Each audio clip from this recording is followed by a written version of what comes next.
First and foremost, let me send a shout out to all of my certified foundational Black American veterans. If we got any veterans in the house tonight, if we got any family members of veterans, I need you to go ahead, stand up and be accounted for, because while everybody else was running, while everybody else was fleeing, while everybody else was hiding, we sat right here and we faced the belly of the beast, you dig? We ain't run, we ain't hide, we ain't skip. We stood right here, stood on business way back in the day, and we doing it right now. So if you were certified foundational Black American, let me see them certified 100s in the chat, and I need to know where you at because we represent to the fullest. Let's go to work. Free Huey.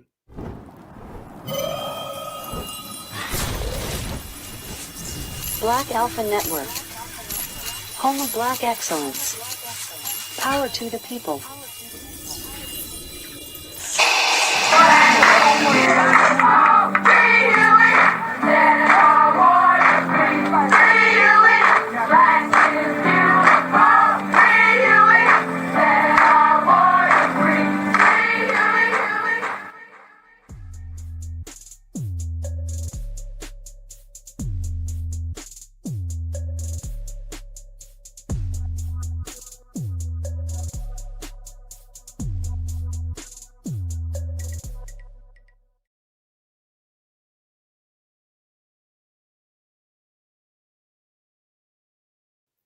All day, every day. Black Alpha Network, Black Alpha 16, reporting for duty. Certified salute to the whole family. You already know. Veterans Day, our country, our world. We run everything. Everybody knows exactly who the hell we are because we ain't never hid. And we built this country. Yeah, maintain and sustain this country. Yeah, and gonna regulate inside of this country for anybody who wants to smoke. Bring it on, y'all. And I got my family with me. Let me see where y'all at right now, fam. I already see St. Louis. I see Cincinnati. I see Detroit. Yes, indeed. We got veterans all in the building right now. Certified salute to all the veterans out there. Much love and much respect. Certified salute to everybody who's put it on the line for this country. We don't run. We don't hide. We ain't never dip. We ain't never dodge. We stood right here and we face these people. You dig? And we get whatever come along with it. But what come along with it is us out here running the game. So I send an extra special certified salute to my whole family, man. I love y'all with a passion. And we gonna bring that same energy that our soldiers bring. We gonna bring that to all of these ops, because whether it be in a foreign country liberating other people, and by the way, you better thank us. You better thank us, because a lot of y'all wouldn't be free where the hell you at right now if it wasn't for Black Americans. So family, we not only liberated inside of this country, we liberated outside of this country. But let me tell you right now what we doing. It's going to be liberation. Hell yeah. Oh yeah. It's going to be freedom. Hell yeah. Yes, indeed.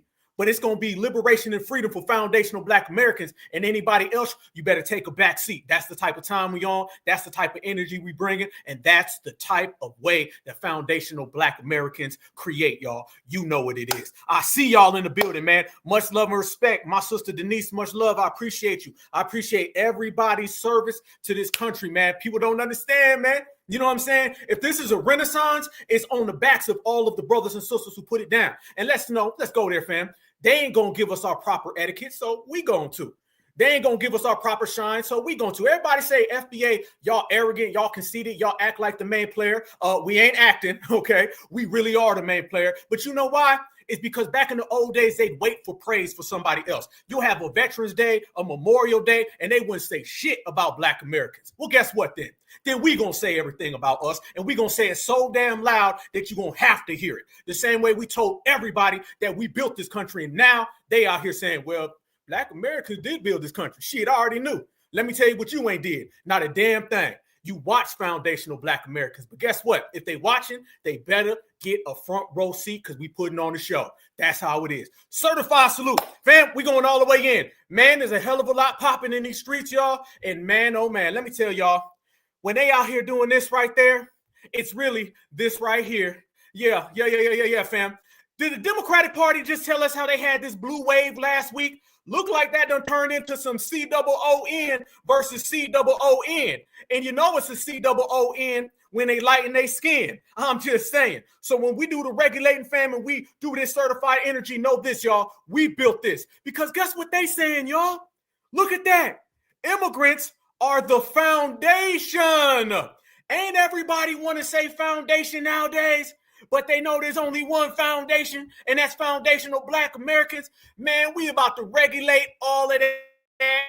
Enjoy the show, smash the like button 1 billion times, and we going to work. Now, family, if it wasn't bad enough that they was trying to tell us that we were Nigerian, do you know now Africans are saying that Africans built America? Oh, yeah.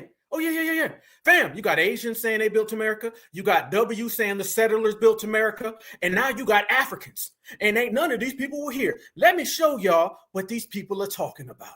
Can you believe that these individuals are out there right now trying to say that Africans built America?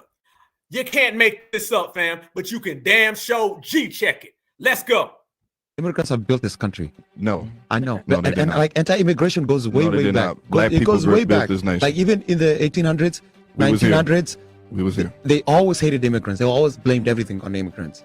But America has needed immigrants. America is what it is because they keep bringing immigrants to this country. And this is. But we're not gonna say immigrants built this country. They did not. They did. Okay. Can I point that out when we say that immigrants did not build this country? Immigrants did build this country because let him talk, bro. I don't know you, bro. Like I don't know why you've been talking to me. But what I'm trying to say is immigrants built this country because a lot the Irish when they came in, the Italians, most of the railroad tracks were built by Chinese immigrants who came in here in the 1800s and the 1700s. So when people say immigrants did not build this country, most of the United States were immigrants because Texas was part of Mexico until we got annexed by. America had already been built, Mr. Mutombo, the 15th. Why they acting like the railroads equal America? And by the way, Black Americans did that. I got photographs of foundational Black American sisters working the railroad. Do they tell you that Black American sisters also built the railroads just as much as Jackie Chan and Lucy Liu ever did? And I want y'all to notice, if this was about reparations, these two Africans would be talking all that blackity black stuff. But now they're siding with immigrants. This guy is from Sudan. And he trying to give credit to Asians and Italians. See, fam, they not on that Black American wave. They on that immigrant wave, and we shutting it all down. By America, the Louisiana Purchase, where French was in Louisiana, those were immigrants. That's why they speak Creole. When you go up to Washington, all those places were built by immigrants. So when Black people are saying, well, we are the foundation and we built everything, it's like, yes, y'all built the majority of things.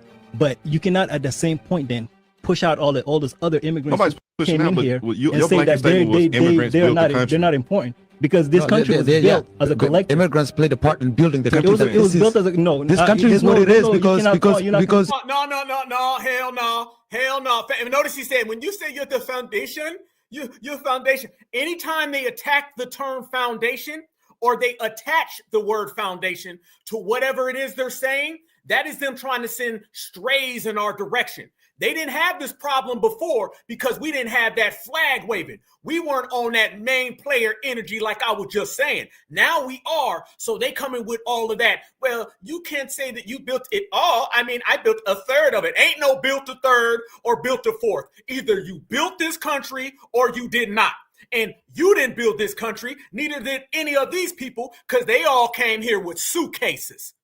Those places were built by immigrants. So when Black people are saying, well, we are the foundation and we built everything, it's like, yes, y'all built the majority of things, but you cannot at the same point then push out all those other immigrants who came in here and say that they're not important because this country was built as a collective. Immigrants played a part in building the country. It was built as a This country is what it is because this building, no. This building of America was not a team effort. Notice he tried to say, you can't say you did it all. It was all of us together as one. And why are you talking about it? You ain't even an American. Fam, why ain't he talking about what's going on in Africa right now?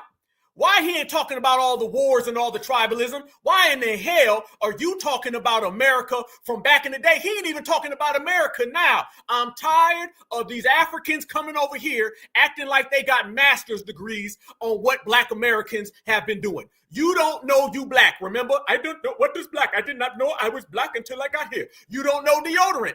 What is deodorant? Speed stick? I don't know what speed stick is. Only speed I know is when I'm speed sticking to Brad. That's the only speed stick you know when you're trying to speed to Brad's stick. That's the only thing you know. Now you want to come and try to tell me about my country? No. Worry about your own, Mutombo. They're not important. Because this country was built as a collective. Immigrants played a part in building the country. It was built as a This country is what it is because they brought immigrants here. When did the immigrants? These people, right, fam? I want y'all to notice. They go into straight up supremacist talking points, straight up supremacist logic, and they start talking like exactly what we already know they are. Nothing more than supremacists in blackface. Ain't no damn Africans, ain't no immigrants, no migrants. Because, fam, that's where it starts off. It starts off with, well, we all did it. I want y'all to notice, they always start to weasel themselves in. Well, it was all of us. It was a double affair. Everybody collectively did it. Wasn't no collective, fam. Black Americans, and that's it. See, what they don't like, y'all, is the fact that being the foundation and the architects, that is something that excludes everybody else. You can't get in on it, all right? Either you built it or you did it. You foundational or you're not. You're of the lineage or you ain't of the lineage. Y'all notice now they're trying to like crack every door in everything we say. We say reparations, they want to keep the door kind of open. We say foundational, they want to keep the door kind of open. We say we built this country, they want to keep the door open. See, the more the door is cracked open, the more anybody can come on in. We've been slamming that damn door and ain't nobody stepping foot in our house. That's what they doing. And they got a lot of other ways of doing it. I want y'all to notice this, fam. That guy right there, he was just coming out straight up and saying, well, you know, Black Americans, y'all ain't really built this country. It was really all the immigrants. That was his little slick way of pulling it. But you also got a lot of other people, and they got their own little ways of doing it. And their ways are just as nefarious. Another thing they're going to start doing is that Dr. Umar stuff. Start referencing us as the Africans. I want y'all to notice that. Either they're going to say the African immigrant did it, or they're going to say the enslaved African did it, okay? Remember those two things. Listen to what Mr. Mutombo the 15th said. Now let me show you Mr. Mutombo the 16th. Watch how he's trying to make it look like we're the ones who did it. Somebody checked him and said, remember, it was Black Americans that built this country, not Africans. Man, watch Mr. Mutombo the 72nd. He goes on a whole tirade about how what? About how Africans built America. Watch this. Honest, I don't think anybody cares. And secondly, stop being disrespectful to the Africans that were kidnapped from their homelands and brought to the Americas to work as slaves. Do not erase their hard work, their blood, sweat, and tears that they put in this country, because they were kidnapped as African people. They sailed across the Atlantic Ocean as African people, and they got to the Americas and were put in plantations and made to work as African people. Nowhere during the journey did their DNA change at any point in time. Okay, there were Africans when they were kidnapped, and there were Africans when they were put in the plantations and made to work. So please stop. Right there. Listen what he said, y'all. Listen what he said. They were Africans when they were kidnapped. They were Africans when they made the journey. And then they were Africans on the plantation when they were made to work. When he said we were Africans on the plantation made to work, he's saying when they built this country, tying it all back to Africans. That's him right there, giving you a roundabout tether babble way of saying it wasn't indigenous Black Americans who built this country. It was kidnapped, enslaved Africans. That's what he just said, family. You notice that the first Mr. Mutombo, he was trying to dump it off on the immigrants. This guy right here is trying to make us the immigrants. I want you to follow me now. These are all the ways of them trying to keep that door cracked, keep that window cracked. All right. This is the way these people try to play the game. Watch the sleaze bag tether con game. Let me tell you something. Logic is missing, just like his hairline. did their DNA change at any point in time. Okay, there were Africans when they were kidnapped, and there were Africans when they were put in the plantations and made to work. So please stop being disrespectful and erasing the efforts and the blood, sweat, and tears that African slaves put in this country. That is very disappointing coming from you, and you should also know your own history. To be honest, I don't think anybody cares. And second, you go. Know your own history. There go that. Y'all don't know y'all history stuff. Got another African trying to tell us about our history. Bro, you don't even handle your present now in Africa. What you talking about somebody's history? I'm going to listen to a lot of people. It ain't going to be Mr. Mutombo. I don't give a damn what number you choose, okay? Notice that, fam. This is the con game that these people are up to, trying to Africanize us. See, Africanizing us does a lot of things. Africanizing us, one, gives them the opportunity to get our reparations. However, now this main thing of who built America, I want y'all to notice they were kind of quiet about that. They were slowly trying to ease that in. The reason why you've seen that ramped up lately is because he who built America is he who has claim to reparations. See, they understood they couldn't get on our reparations panels. All right. They couldn't go to our reparations conventions, our reparations rallies. They're always absent there. Now they're trying to assassinate our character because they feel if they can get us out of the way, insert themselves, then they can get the money. So this is why you hear them start saying things like, well, you know, we was there and you were there and we was all there together. No, wasn't no all together. Y'all wasn't there. Y'all didn't come into this country. They act as if we don't even have the dates and the times and everything lined up. Family, we know exactly what it is. This is all tied into these individuals trying their hardest to get foundational Black Americans out of the way, because if foundational Black Americans ain't around, y'all, then you know they're going to try to run every game in the book. This is the hustle. And we've been shutting that down every single moment, every single second. So if you start off like that, and you start off with people saying that they built this country, they were here, they're passing it off to everybody, this is the main reason why foundational Black Americans, we've been on that time right there. All right. I want everybody to understand what I'm talking about. The reason why we representing foundational Black American culture, foundational Black American history, is because if we don't represent our history, they're going to slide in every single person they can find. They're going to slide in every single individual from every place across the world to try to replace that face right there. And guess what, y'all? We ain't letting them do it. We ain't letting them do it. One is because they ain't got the facts on their side. And two, oh, you ain't playing us. Nah, hell nah. You ain't playing us. So you got a lot of people coming out here and they're saying a lot of things that coincide with that, okay? I want y'all to focus. It's going to be this whole who built America thing. I'm going to show you on this broadcast how now every single community out there, and I'm going to show you, I'm going to tell you the community, then I'm going to show you them trying to perpetrate the fraud about how they built this country. I'm going to go right down the line. I'm going to show you every single one of them. And this is a way to steal reparations. Remember, y'all, I never deviate from reparations. Everything they're doing is about stealing our money. That's what it's all about. They don't give a damn. I'm going to be honest, fam. Let's keep it real. Let's keep it real. Let's say what time it is, y'all. They don't give a damn about who really built America. They only know that we built America and we want that check. Now that we let everybody know we built America and a bag better come with it, then they get concerned about it. They didn't really give a damn about the history of America, putting in work for America. They didn't give a damn about putting in work for America or the history of America. Why? How do you know? Because 90% of these people either fled to get here or they flee when they get here and they run somewhere else. These people don't give a damn about the United States. It goes back to what we're saying, fam. The only people who have ever rolled for this country has been foundational Black Americans. That's what it is. It starts and stops with us. Everybody else ran. During Vietnam, all them W's, they went up to Canada. They was in Canada, fam. It was Black Americans on the front line. You damn right it was. Black Americans were always day one, A1.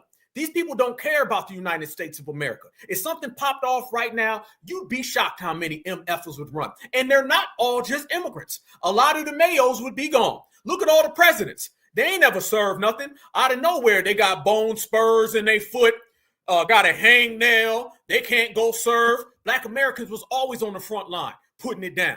So these people really don't care about the greatness of this country that we created. They don't give a damn about who really built America. They just know that we built America and we want the bag. So now they got to raise their hand up. And you got a lot of strange ass folks popping up saying stuff like this, y'all. Watch this lady. She's on this thing of, why are y'all mad at Caribbeans? She gonna tell you she's a Caribbean though.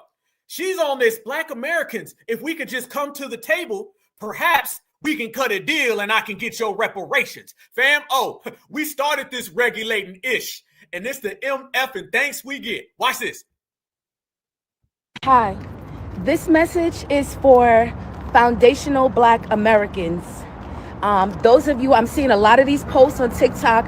It's like a pride thing that you're saying, like, my family is native, born here, has been here for X amount of generations, 10 generations, 12 generations. I'm seeing a lot about this conversation online, and I have to be honest with y'all that I do not understand it. I am a Caribbean American, right? Wait, fam, what I just say? Didn't I say they don't really give a damn? Didn't I say that, fam? She just straight up said it. A lot of y'all talking about y'all indebted into America. I don't get it. It ain't for you to get. Fam, we got to get over this. They don't understand. I don't give a damn what you don't understand. I ain't ask you. And I'm going to tell you what I don't understand. I don't understand why you woke up and thought it was okay to put that goddamn mop on top of your head. Since we not understanding, let me not understand why you thought it was okay to walk out the house and hurt everybody's eyes with that damn mop you got on your head, that carpet you got on your head, that cheap rug you got on your damn head. How about that one? If you ain't worrying about something, you should have worried about your appearance today. But you see what I'm saying, family? She's talking that, well, the indigenous thing, I don't know why you start off with the indigenous thing. Out of all the issues she could be talking about, she starts off talking about the indigenous thing. Because the indigenous status of foundational Black Americans coincides with reparations money. That's why all of a sudden everybody wants to know who built America. These posts on TikTok, it's like a pride thing that you're saying, like, my family is native, born here, has been here for X amount of generations, 10 generations, 12 generations. I'm seeing a lot about this conversation online, and I have to be honest with y'all that I do not understand it. I am a Caribbean American, right? I'm West Indian American. All these new terms. Okay, so you're a tether. I got you. Fam, anytime they start talking about something, I'm an African, I'm a third generation, I'm a fifth generation, I'm a Caribbean, just hear tether. They really just want to say tether. They just ain't got the balls to say it. So you're a tether. Okay, I got you, homegirl. American, right? I'm West Indian American. All these new terms and stuff, I don't understand what people is getting so touchy about. I was born in the United States. I'm a United States citizen. My mother was born in another country, and so was my father. They are both here legally. One parent is passed on. That's neither here nor there. My peoples are from the islands, but I grew up in Brooklyn, New York. And what the hell that got to do with us being indigenous? Fam, where the hell is she going with this? Did she just start off talking about us saying we're indigenous? Now she's giving us a whole historical documentation of her parents. What in the hell does your parents coming to America, where you went to high school and were born at, what does that have to do with your original statement of Black Americans being indigenous? Literally, they have nothing to do with each other. So why are you combining them? Anytime, y'all, somebody combines something that ain't got no business being talked about, it's a scam for them to weasel themselves in. She's trying to make it look like, well, I'm technically native too, so when y'all get that money, I want some. That's what she's trying to do. The fucking 80s. What are you all mad with me about? I do not understand this argument. I do not understand. From what I'm reading, you all want to be recognized as having indigenous cultural roots and ties that are distinctly unique and separate from the continent of Africa. I don't have any problem with that. I'm a Caribbean American woman. I'm 42. I have no problem with respecting you. And you like walks on the beach and you got an effed up hairline that you're hiding with a damn clown wig. Who gives a damn? What the hell that got to do with my money? Fam, what the hell is this woman talking about? I want y'all to see the desperate attempt. This woman is giving us her tethermatch.com profile bio and we ain't asked for it. Who gives a damn? What does that got to do with me? Other than you want my money that you cannot have. Checkmate.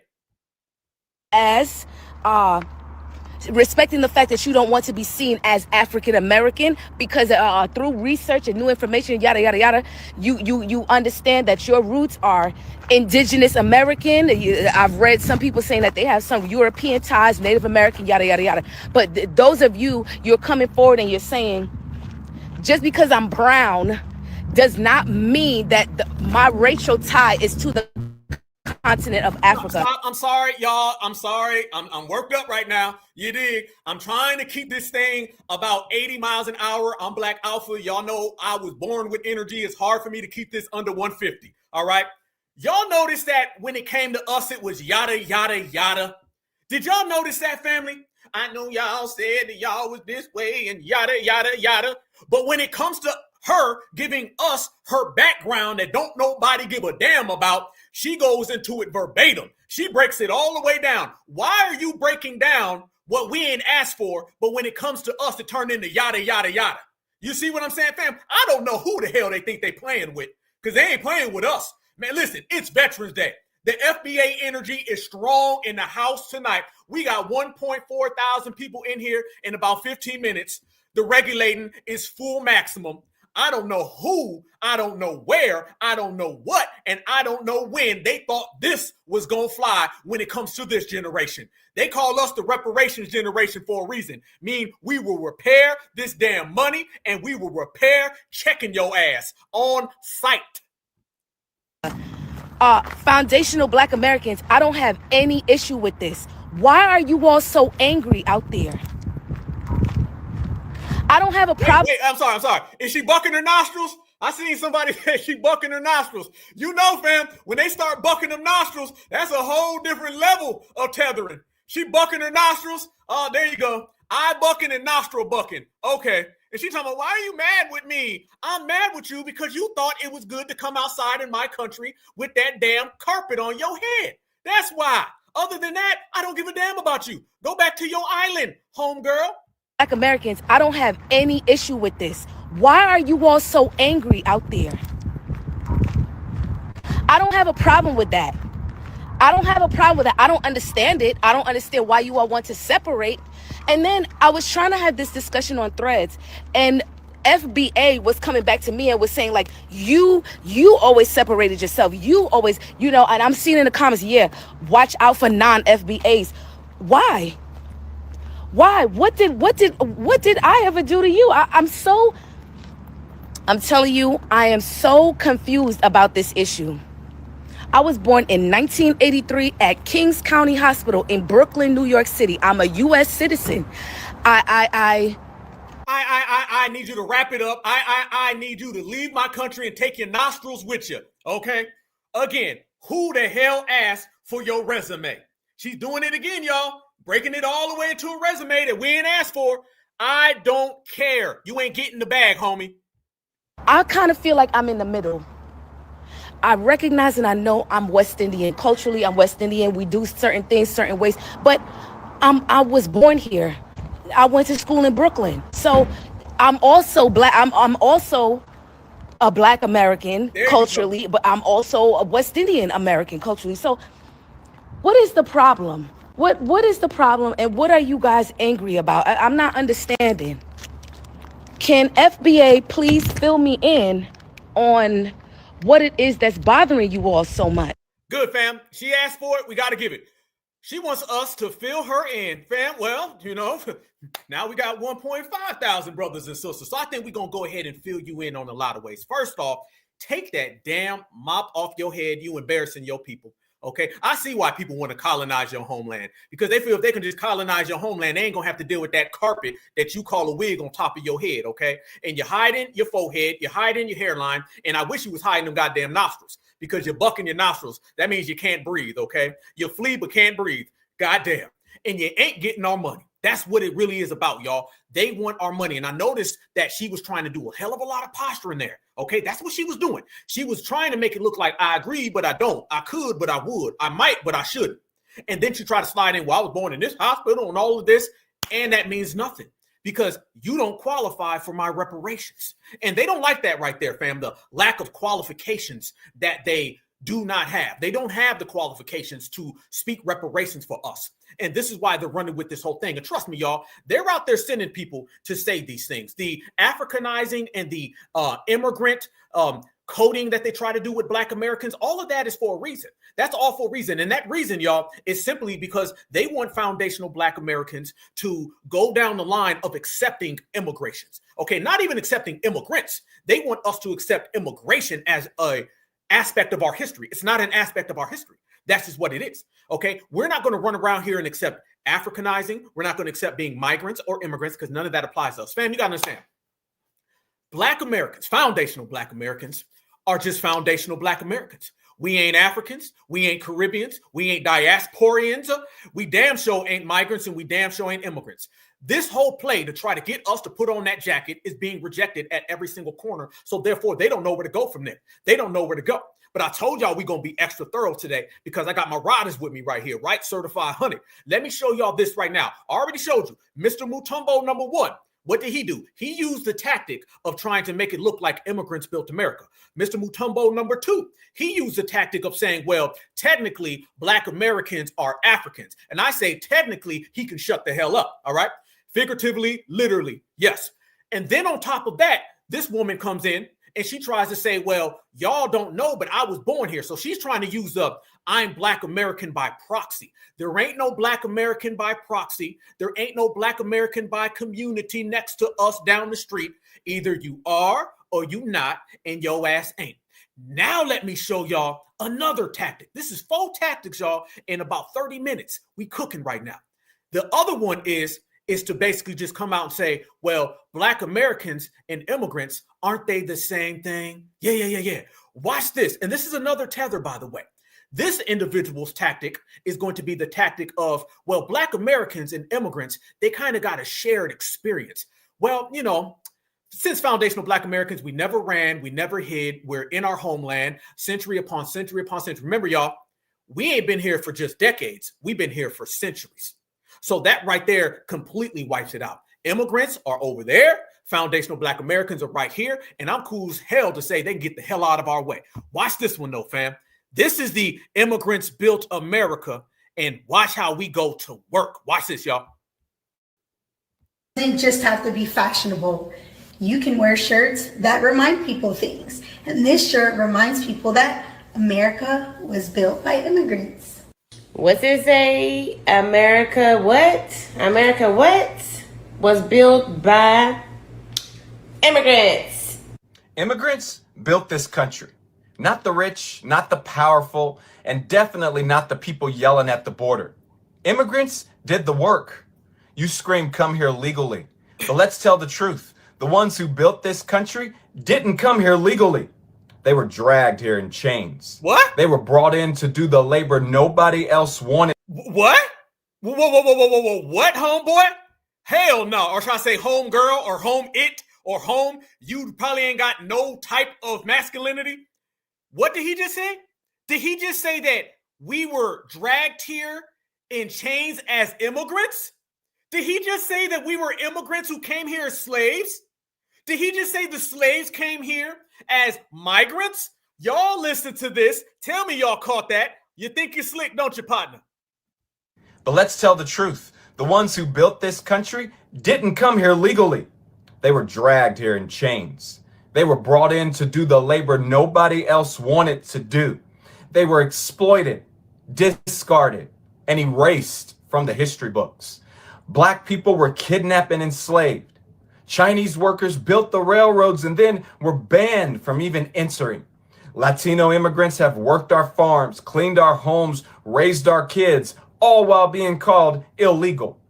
You talk about the right way. Y'all heard that, fam? The man going full erasure. He going full capping. This man didn't just laid it all out. The Chinese, the Mexicans, the blacks was immigrants. Look how he just tied us into immigrants, y'all. You see it, I see it, we see it. Everybody, smash that like button. This dude about to get regulated all damn day. It's a wrap for dude. Y'all notice how he just tied us in ever so quietly. And if you ain't a certified, you might have missed it. And since you did not miss it, that means you are certified. Dude just combined us with that. And by the way, all this Mexicans raised our kids, fam. We got about 1.6 certifieds in here tonight. Did Mexicans raise your kids? Can we go ahead and get over that one, fam? Well, Mexicans raised our kids. They cut our grass. Mexicans ain't raised my kids. No, the hell they not. Mexicans didn't cut my grass. No, I don't know who you talking about. Who you talking about? Who you talking about? This little thing, they acting like all black folks, we done had our nannies be Mexicans. Who? You must be talking about them W's on the West Coast, Nancy Pelosi and them, Arnold Schwarzenegger banging the nanny. You ain't talking about black Americans. Oh, we putting it in to all of that immigrant cap tonight. This black American all the way. But this country has never been fair about who it lets in. There is no line. The system is broken on purpose. It's not about laws. It's about power and fear. Trump said he'd deport criminals, but look around. He's deporting workers, parents, kids, nurses, people who run this country, people who show up every single day and hold it together while MAGA tears it apart. You want to talk about who belongs? Immigrants built America. Immigrants feed America. Immigrants keep America running. And no matter how loud you scream, you can't deport the truth. Clothing doesn't just have to be fashionable. Yeah, whatever, Selena. Put the tacos and burritos down, okay? You're choking in that goddamn shirt, okay? Easy. Listen, that's what I'm talking about, fam. Y'all see this? This is the play that they're trying to do. They've been trying to run it, but now they're getting desperate. Everything is in desperate. Red alert. They know it. This man was basically trying to make it look like foundational black Americans came over here as slave immigrants. That's what they're trying to do now, fam. They're trying to do the slave immigrant hustle. Watch it now, y'all. Before, back in the day, it used to be the slaves and the immigrants and the slaves. Now they're trying to create this hybrid where the slaves are the immigrants and the immigrants really are just the slaves. You see what they're trying to do. That is all a hustle. So when it goes down to paperwork, when you start looking at paperwork, they can come out and just be like, well, you know, we got to be honest now. Technically, the immigrants were the slaves. So if somebody deserves a check, it's got to be the immigrants as well. They're trying to set it up where Mr. Mutombo can get a bag, where Selena can get a bag, where Jorge can get a bag, where Jollof can get a bag, Dikembe can get a bag. Everybody is trying to get in position to where they can get the bag, and it ain't going to work. Let me show y'all who popped out here recently, y'all. Look at this right here. Look at this, y'all. Y'all remember this guy? Y'all remember this dude? Remember John Leguizamo Ho? Y'all remember John Leguizamo Ho? Well, guess what, fam? Now John Leguizamo Ho, he running around here talking about Latinos and Hispanics need to remember who they really are. He's trying to go with, well, you know, they're really the indigenous people. Remember now, he was talking about Juan Crow. He was only going back to the 1960s. Lying. He also tried to lie when it came to hip hop. Fam, he done dropped the hip hop thing. He done dropped the Juan Crow. And now he's focusing in on foundational black Americans' indigenous status. That's what he's doing. I'm telling y'all, they are out here trying to up the ante. They want to take everything to another level of thievery. So now John Leguizamo realized all that hip hop 50-50 stuff, that ain't going to work. All that Juan Crow stuff, that sounds ridiculous. That ain't going to work. Let me see what I can do. You know what? Maybe I can just come out here and tell all of those black Americans that they're not really the indigenous people. The indigenous people are really the Latinos and the Hispanics. That's what it's really about, y'all. Oh, man, they think they slick, y'all. They think they slick. None of that's working, though. None of that's working. All that stuff is falling flat, y'all. And that's what it's about. Why do you think that mayor dude, Zahami, or whatever the hell his name is, Salami, when he came out and he was talking about how New York was built by immigrants, AOC said the same thing. Remember, Joe Biden said illegal immigrants built America. Those were the seeds that they was putting in play so they can try to run what they're running today right now. That's really what it was. Everything's a setup, family. Everything's a setup. There's a rhyme and a reason for every single thing you hear. All right. And there's another one out there. Oh, no. We're gonna go there. Yeah. We're gonna go there, fam. Okay. Oh, I told you I'm trying to keep this thing above, 80, but underneath 150, but it's hard, fam. I think we about 180 right now. Okay. Check this one out. So you have Mr. Mutombo saying that immigrants built America. Then you have the other Mr. Mutombo running around here saying technically it was enslaved people. Then you have the last guy basically trying to say immigrants are slaves. Now you have this one right here. The settlers built America. Yeah.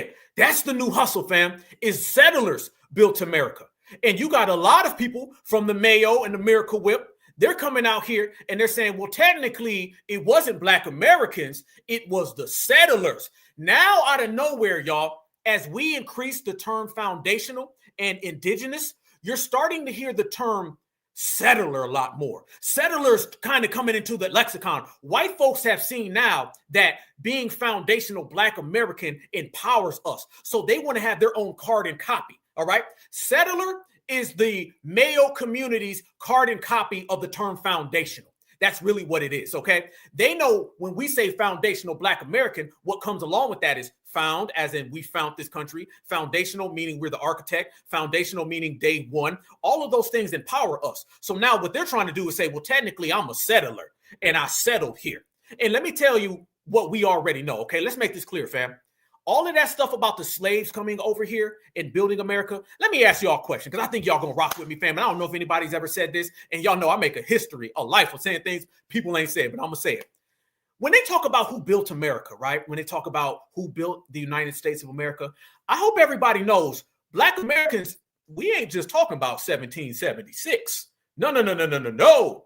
You got to remember, when anybody came here to America, whether before 1776 or after 1776, there were already people here with culture, with community that were all throughout the United States. Are y'all just talking about 1776 when you say foundational? Are y'all just talking about 1776 when you say built America? Because they make it look like there was nothing here at all. Anything that got built post 1776 was already in motion because we were already here building it. So our building goes way before 1776 and it goes way after 1776. Let's get it right. Whenever they start talking about America, notice their American experience starts in 1776, maybe even 1619. Ours goes back thousands of years before that. So no. There's a difference of lingo. We're going to have to get this on the same goddamn page. We ain't just talking about 1776 when we say we built America.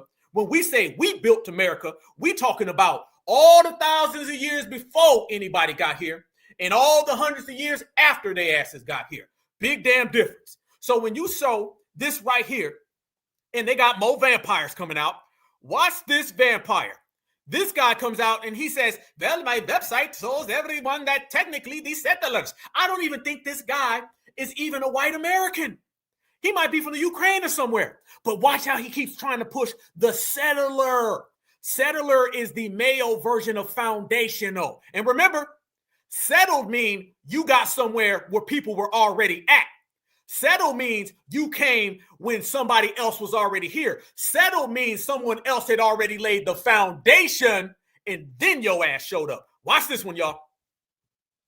The United States was not built by immigrants. The United States was built by settlers. Immigrants like me and maybe you, we came here when everything was done, when the roads were paved, when the infrastructure was done, when electricity was here. America was built by settlers. And the difference is the settlers came here to buried lands, to the plains of the Americas, where there was absolutely nothing. And they built cities, and they built the railways, and they built everything else. We are not the same as the settlers. We come here and we enjoy the privilege of being in the United States and take advantage of everything that the United States has to offer us. The settlers weren't offered anything. The settlers came here and built everything. So privileged people like me and you can come here in the United States and live and chase the American dream. We are not legal here. We are privileged to be here. So to say that the United States was built by immigrants is not true. Secondly, it's not stolen land, it's conquered land. There were wars, and wars were lost, and some won, and some lost. And now the people that lost are calling it, oh, you stole my land. No, you lost the war. That's it. There's nothing more to it. Everybody that had ever been in the military knows that the number one equation to know if you're winning the war is how much land you're conquering. That's it. You didn't got land. Stop. You ain't been in no damn military. And since it's Veterans Day, we got some foundational Black Americans in the building who are veterans, and they don't agree with what you saying right there, homeboy. We, as foundational Black Americans who are of the lineage, who are either in the military or have family members in the military, we know it's about defense and defending what belongs to you. I want y'all to notice how they're sending out this sounds like Ukrainian dude, and he's over there talking about the settlers, and he's peddling the white American hustle. Notice that, family. He's trying to peddle that. Yeah, the German. Yeah, it's the German dude, right? He's out here trying to peddle that one for the W's because he's trying to run interference as well. Settlers ain't built a goddamn thing. Neither did immigrants.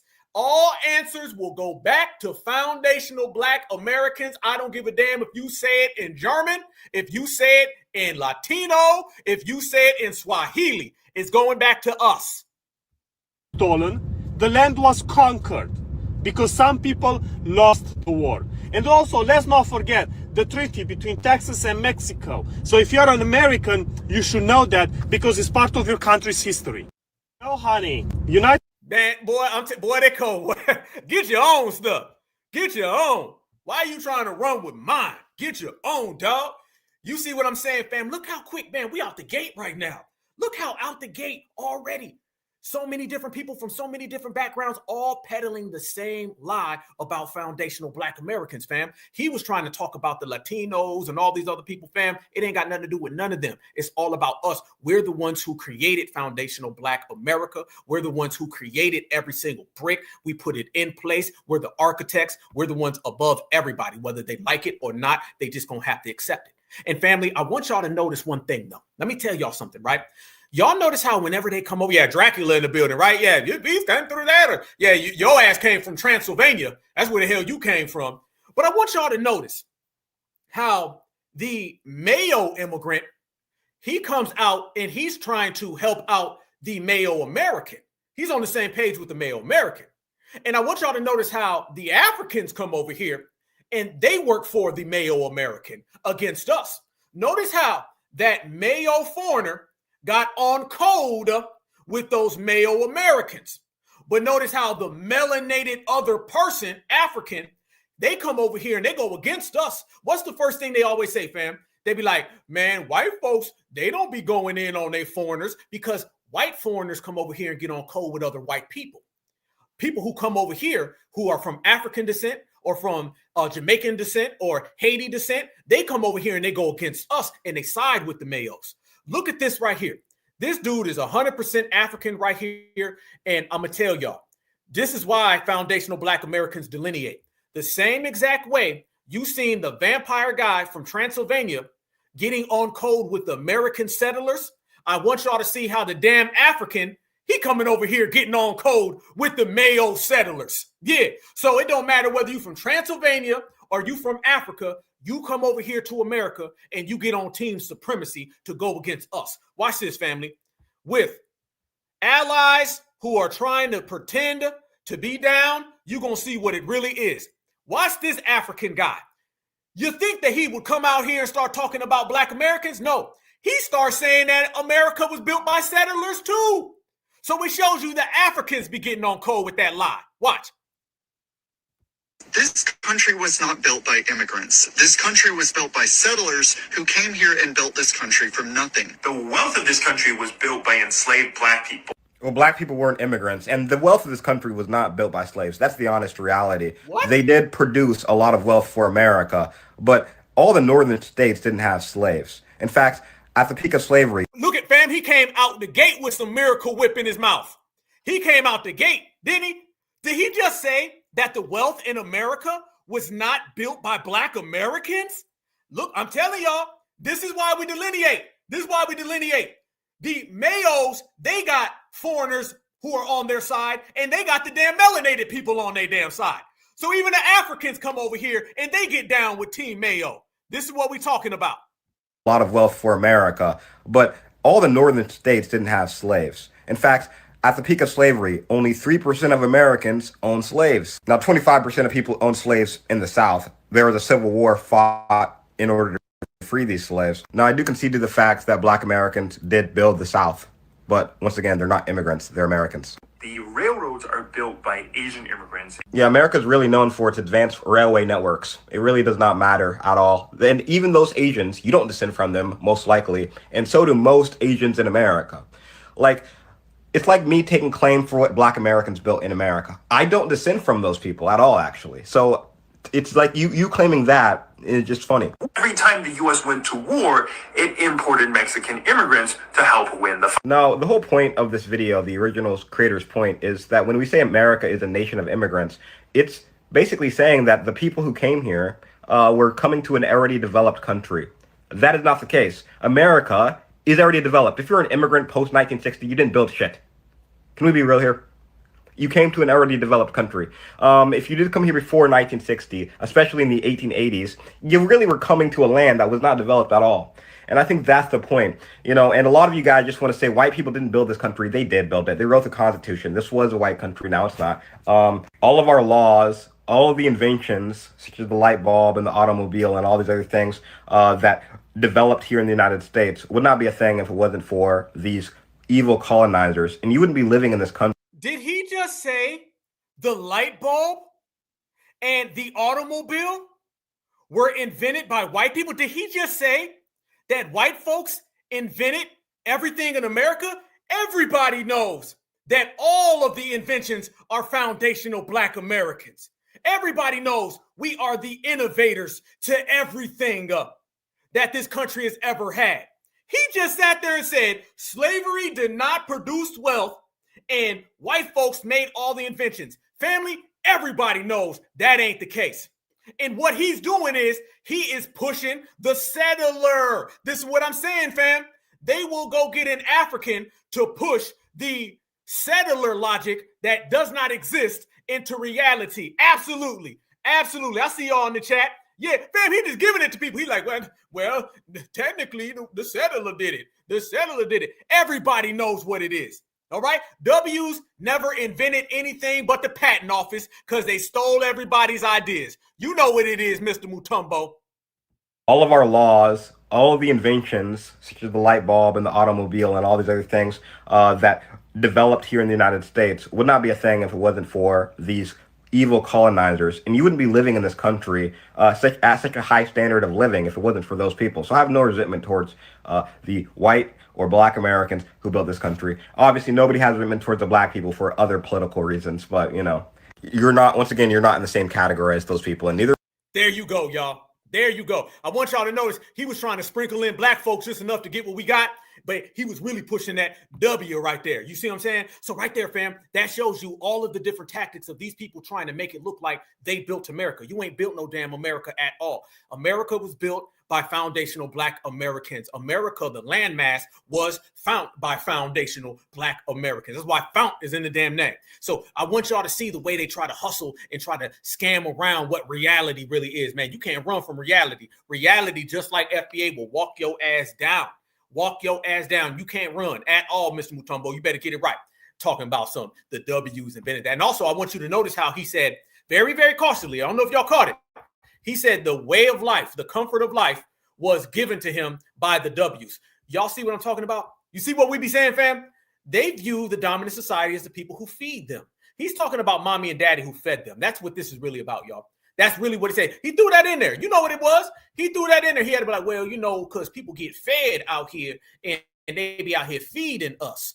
He just sat there and told you that he loves being fed by the dominant society, and they're the ones who provided him this opportunity to live the way that he's living. So they still looking at mommy and daddy as a means and a mechanism for a come up, but the means and the mechanism just ain't working. Not with us, fam. We out here too certified for that. None of it will ever work. Not at all. Let me show y'all this as well. There's a lot of tactics in which they try to do to perpetrate the fraud and to place and impose this upon us, in which we reject, decline, and we send back.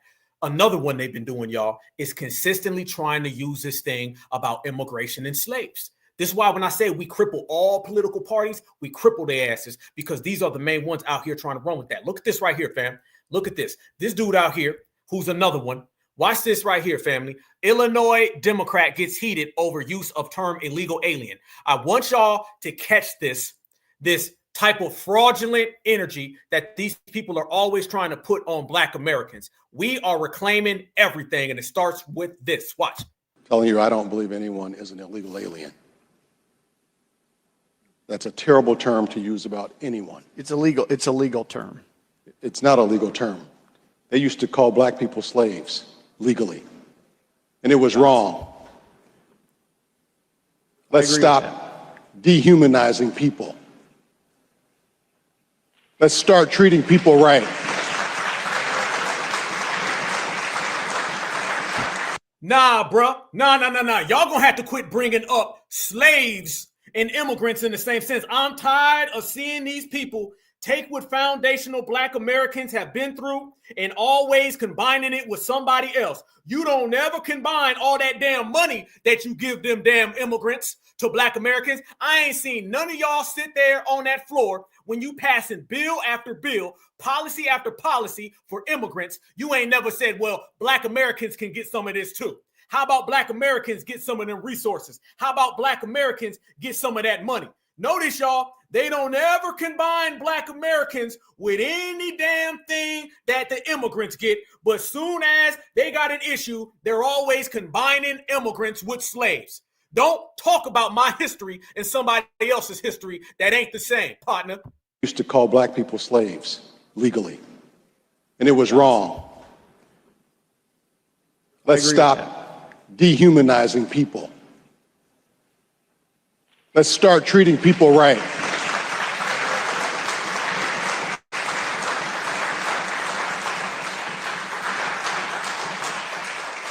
Telling you, I don't believe anyone. See, that's what we're talking about, fam. This right here is why delineation's got to be 100% thing. 100% thing. It's got to be all the way live, and you got to not give a damn.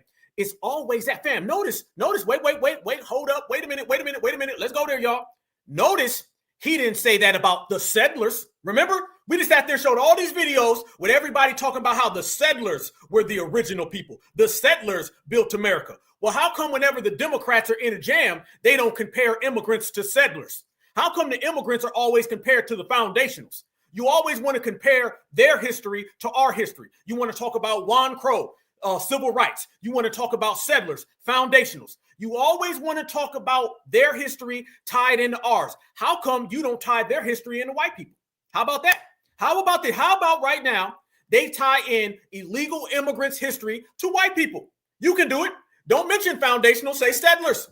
Say, well, some people came here as settlers. Say that. Why it's got to be some people came here as slaves? Because you're trying to get foundational Black Americans on board, and you're trying to intertwine the two so you can get something. Anytime somebody brings up foundational Black American history and they bring it up with an attachment to it, that individual is an op, and op will straight up be regulated at all costs. I was about to curse. Excuse my language. This is what I'm talking about.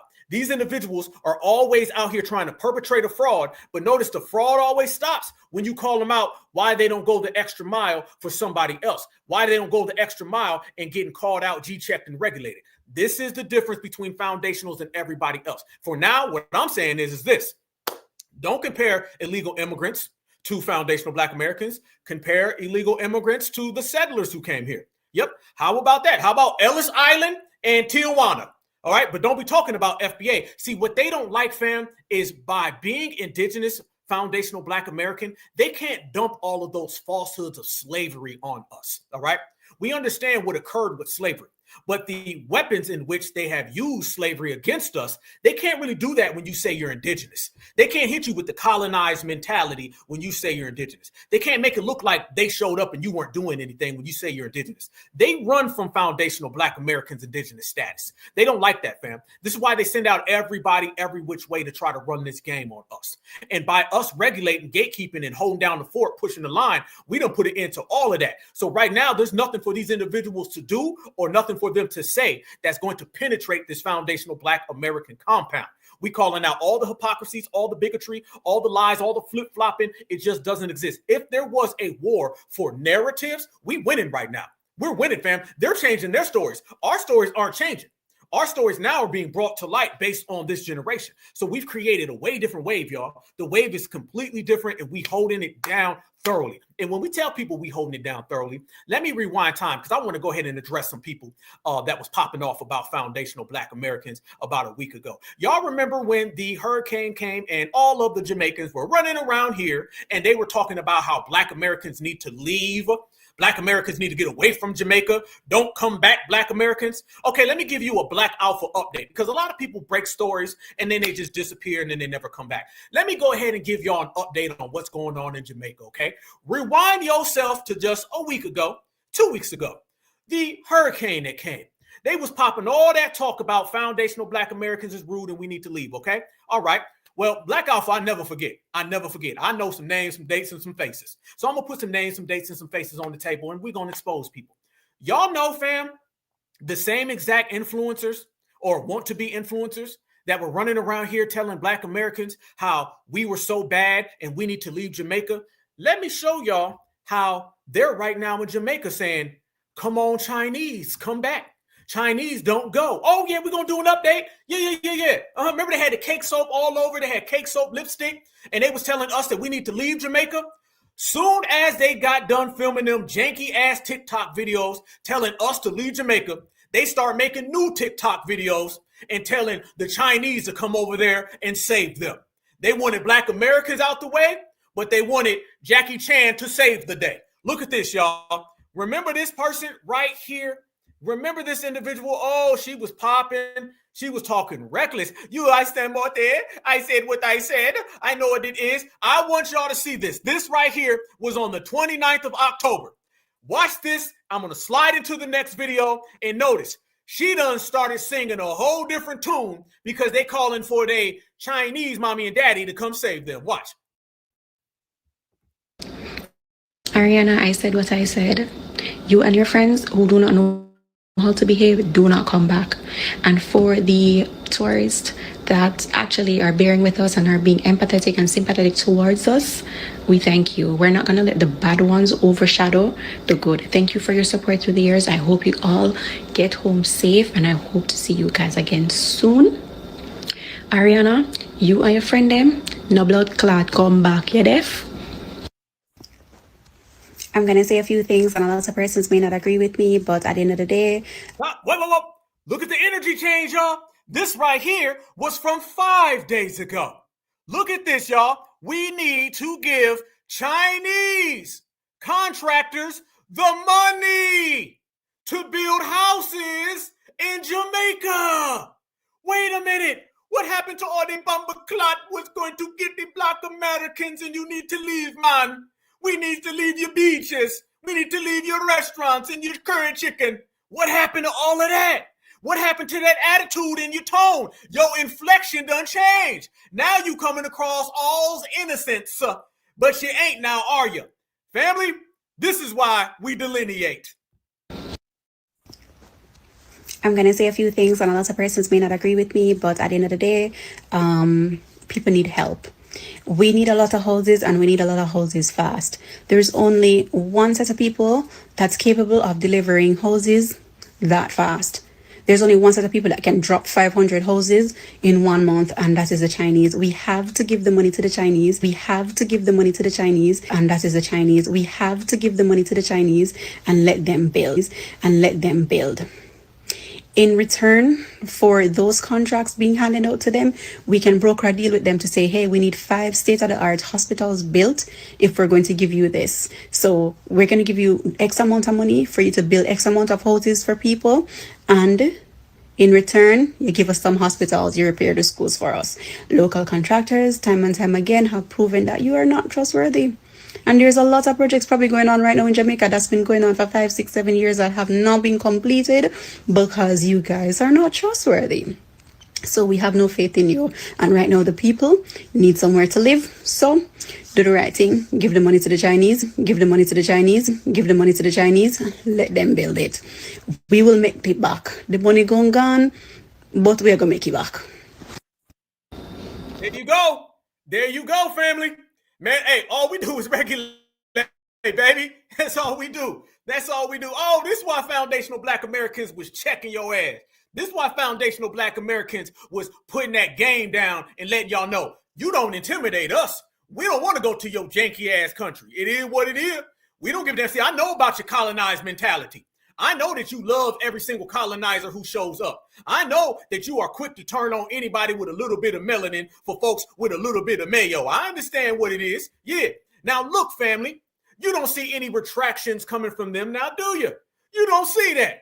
You see how they all did a flip-flop, fam, as soon as they was hating on foundational Black Americans. Now they're out there in Jamaica begging the Chinese to come. And also notice what she said. She said all of the other contractors who are Jamaican, she said, we can't trust y'all. Wait a minute. You can't trust other Jamaicans and you was hating on Black Americans, but you got so much trust for the Chinese who openly tell everybody they don't rock with you and won't even allow you on your own beaches. Isn't it funny how little colonizers can do for people that love them so damn much?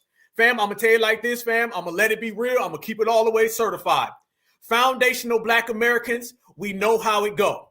We don't rock with the diaspora because they be loving them hoes. Let's keep it real, y'all. They be loving them. That's what it is. That's what it's always been. You love the colonizer, and every single thing in your demonstrations of behavior only further proves that point to us, so therefore we don't rock with you. Let's be real. Everybody wants to talk about the diaspora, and everybody wants to talk about the divide. I'm just going to say what it is. You know, Black Alpha, I like to get straight to the point. Damn all the extra stuff. I'm going to tell you straight up what it is, and I'm going to tell you in about 2 words, okay? What it really is when it comes to foundational Black Americans and why we don't rock with the diaspora is love colonizers. That's how they are. Y'all love the people that we don't love. Y'all love the people that we don't rock with.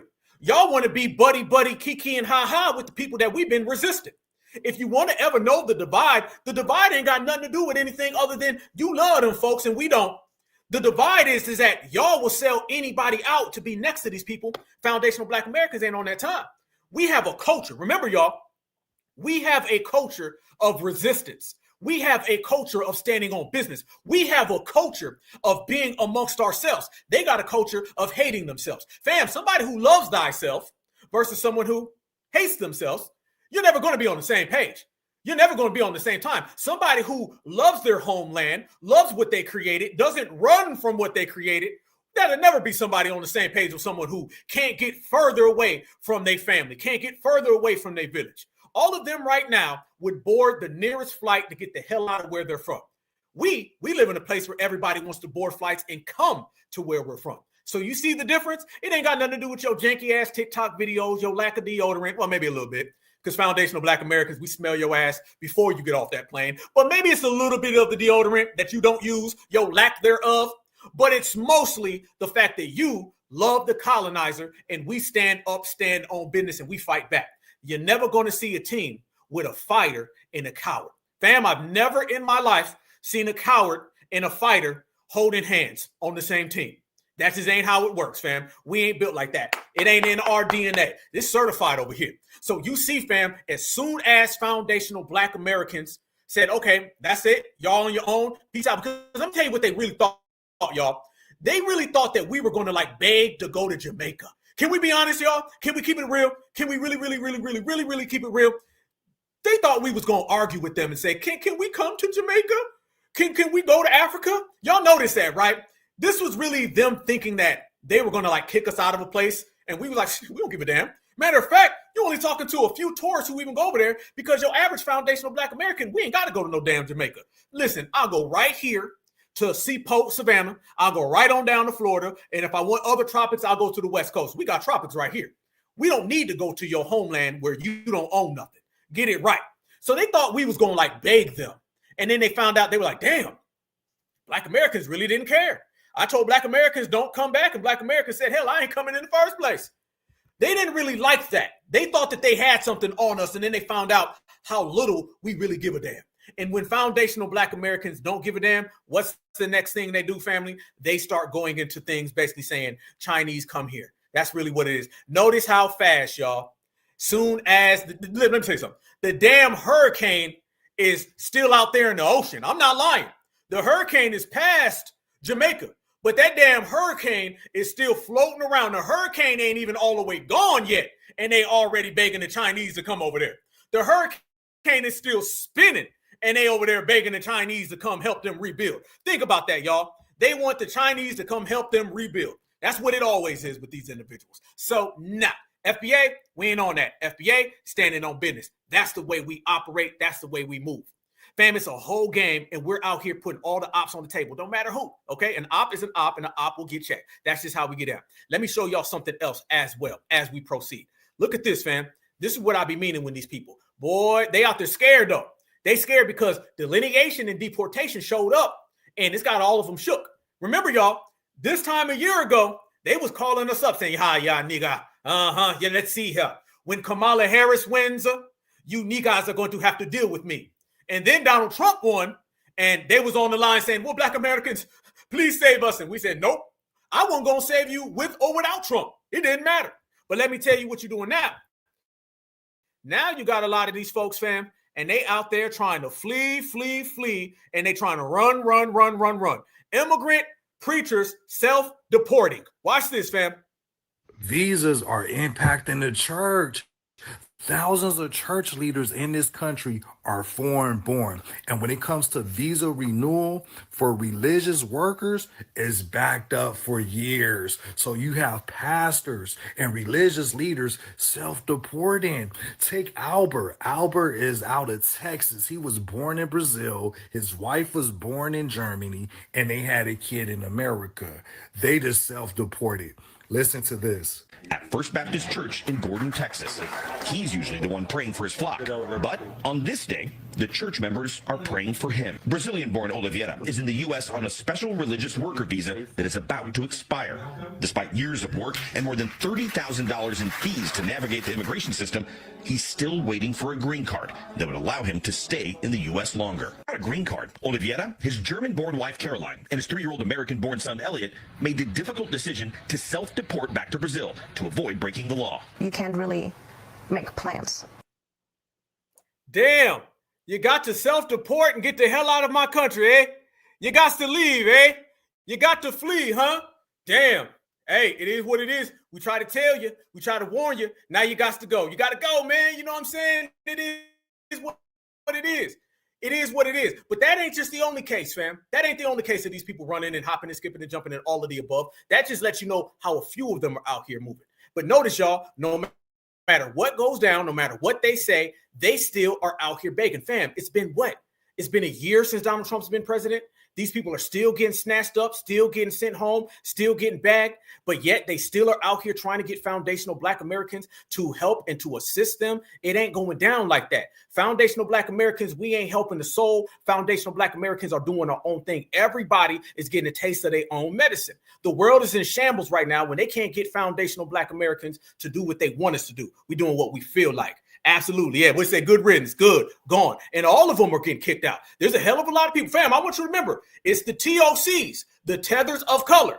And there's a hell of a lot of tethers from all these different backgrounds, and they're all out here trying to get in on foundational Black America. They're all getting rejected from foundational Black America, so they all crashing out. In foundational Black America, we just watching them. You know how we do it. Look at this, y'all. This is another thing I want to show y'all. Look at this. For all of those folks in Jamaica, right, that be talking, all them Nigerians and stuff that been popping, because we remember everybody, fam. They've been out here running their mouth. Okay, let me show y'all a little something that they don't really want to talk about. Don't come talking to me about my homeland when in your homeland, $50 can't even get your ass some candy. Yeah, let's go there, fam. You want to know why they want our reparations so much? You got to remember, y'all, not only is reparations for them some type of hustle or come up based on our backs, also, in their homelands, their money ain't worth nothing. Nothing. We got to be real, y'all. The international beggar community, the international fleer community are always going to be the prime suspects for the number one scam artists in terms of trying to take reparations from FBA. You ain't got a whole damn community of people who don't even be in their homeland and not think that they don't want our money. Your money ain't worth nothing in Jamaica. It ain't worth nothing in Nigeria. I couldn't even tell you what the hell the money is in Nigeria. This lets you know the very fact that they looking at our money, our dollars, and they saying, well, hold on now. My money ain't nothing. I ain't built nothing. I can't do nothing. But they do all those good things and they getting paid. Can I get some? Watch this, fam. Do not come to my country talking about money when your money ain't even getting your ass a candy bar. It's easy when you FBA, fam. We always win. Checkmate. Let me show y'all something. This is a $50 from Barbados. This is a $50 from Jamaica. See, the two of these look pretty similar. Peachish, orangish. Similar colors, similar textures, seemingly similar values. But this Barbados $50 is worth a lot more than this Jamaica $50. This Bajan $50 could get you 2 stock boxes, and this Jamaican $50 could barely get you a snap. This is worth about 60 cents Bajan. This Jamaica $50. Worth 60 cents, y'all. She can't even get a candy bar. She can barely get a goddamn piece of bubble gum. Can she get some Tic Tacs? God damn. Y'all don't make no money in Jamaica. Your $50 is worth 66 cents. 66 cents. And you got the nerve to sit here and try to down talk Americans? 66 cents. Come on, man. Your $50 bill in Jamaica couldn't even buy you a candy bar. But you got all this mouth about how Jamaica is so everything. Y'all poor as shit. Fix your goddamn country up, man. Talk to your government about better money. While you sitting here talking about me and my $23 an hour I make over here. And that's just me. I'm not even done with college yet. Y'all funny as shit. Y'all have a lot of mouth, and y'all like to degrade people that have way more than y'all, bro. Culturally, in history. Y'all po. Fix that. There they go. There they go. Say that one more time, brother. Say it one more back, bro. I'm not even done with college yet. Y'all funny as shit. Y'all have a lot of mouth, and y'all like to degrade people that have way more than y'all, bro. Culturally, in history. Y'all po. Fix that. There they go. There they go. These are the people talking crazy about foundational Black Americans. That don't make no damn sense. Hell no, that don't make no sense. Your money ain't worth enough to get your ass some Tic Tacs. I know why you ain't got deodorant. You can't afford nothing. Let me tell you something, fam. You can't even get good bush meat with that. The bush meat says you ain't got enough. You can't even go to the damn store and buy some bush meat. But yet you want to talk about me. Now, I don't work that way. It don't work that way at all, fam. This is the way foundational Black Americans are observing the situation. We look back and be like, y'all, how you in any position to ever talk reckless about us? And have y'all noticed something? This came to my attention the other day, fam. Y'all notice that whenever we go back and forth with these individuals, what are we always telling them? We be really putting them, let's be real, we be putting them on game. We be giving them advice.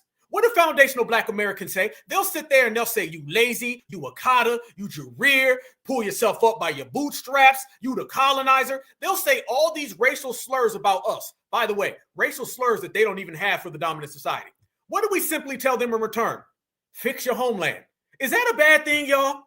Is that a bad thing we telling them to fix their homeland? Now, they'll sit there and say all slurs about us. They'll call us every single tether-ass name they can come up with in broken English.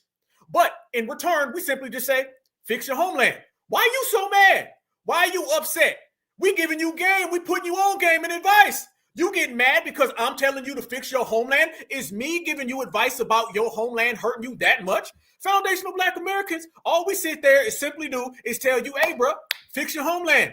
Go ahead and get a mop, a dustpan, and a broom. I don't know about anybody else, but somebody telling you to clean up, that's not a racial slur. That's not a racial trope. There's no anti in that. That's a good thing. You should be thanking us. Foundational Black Americans, we have the wherewithal and the foresight to do and say things that you ain't done yourself, man. Fix your homeland. You can call me a cotter all you want to. You can call me whatever the hell. You can say leave your resorts and all that. I ain't going any goddamn way, okay? I don't like bushmeat, all right? And my money's worth way more than 60 cents. You need to worry about foundational Black Americans' advice we're giving you, and that is clean your homeland up and build something. I don't know why in the hell you think someone telling you to build is a bad thing. That really lets me know a lot about you now, don't it? Really, hey, fam, they thought they ate, didn't they? They thought they was flexing. They was like, man, we good out here, man. You know what I'm saying? If you really look at it from this aspect, foundational Black Americans don't know what they're talking about. No, you don't know what you're talking about because you're upset that foundational Black Americans are all of the success you want. Let me say this, fam, and I was just saying this the other day. FBA, we remind tethers of all of their personal failures. Every time a tether sees a foundational Black American, we remind them that they ain't built their homeland like ours. We remind them that we ain't never ran, they ran.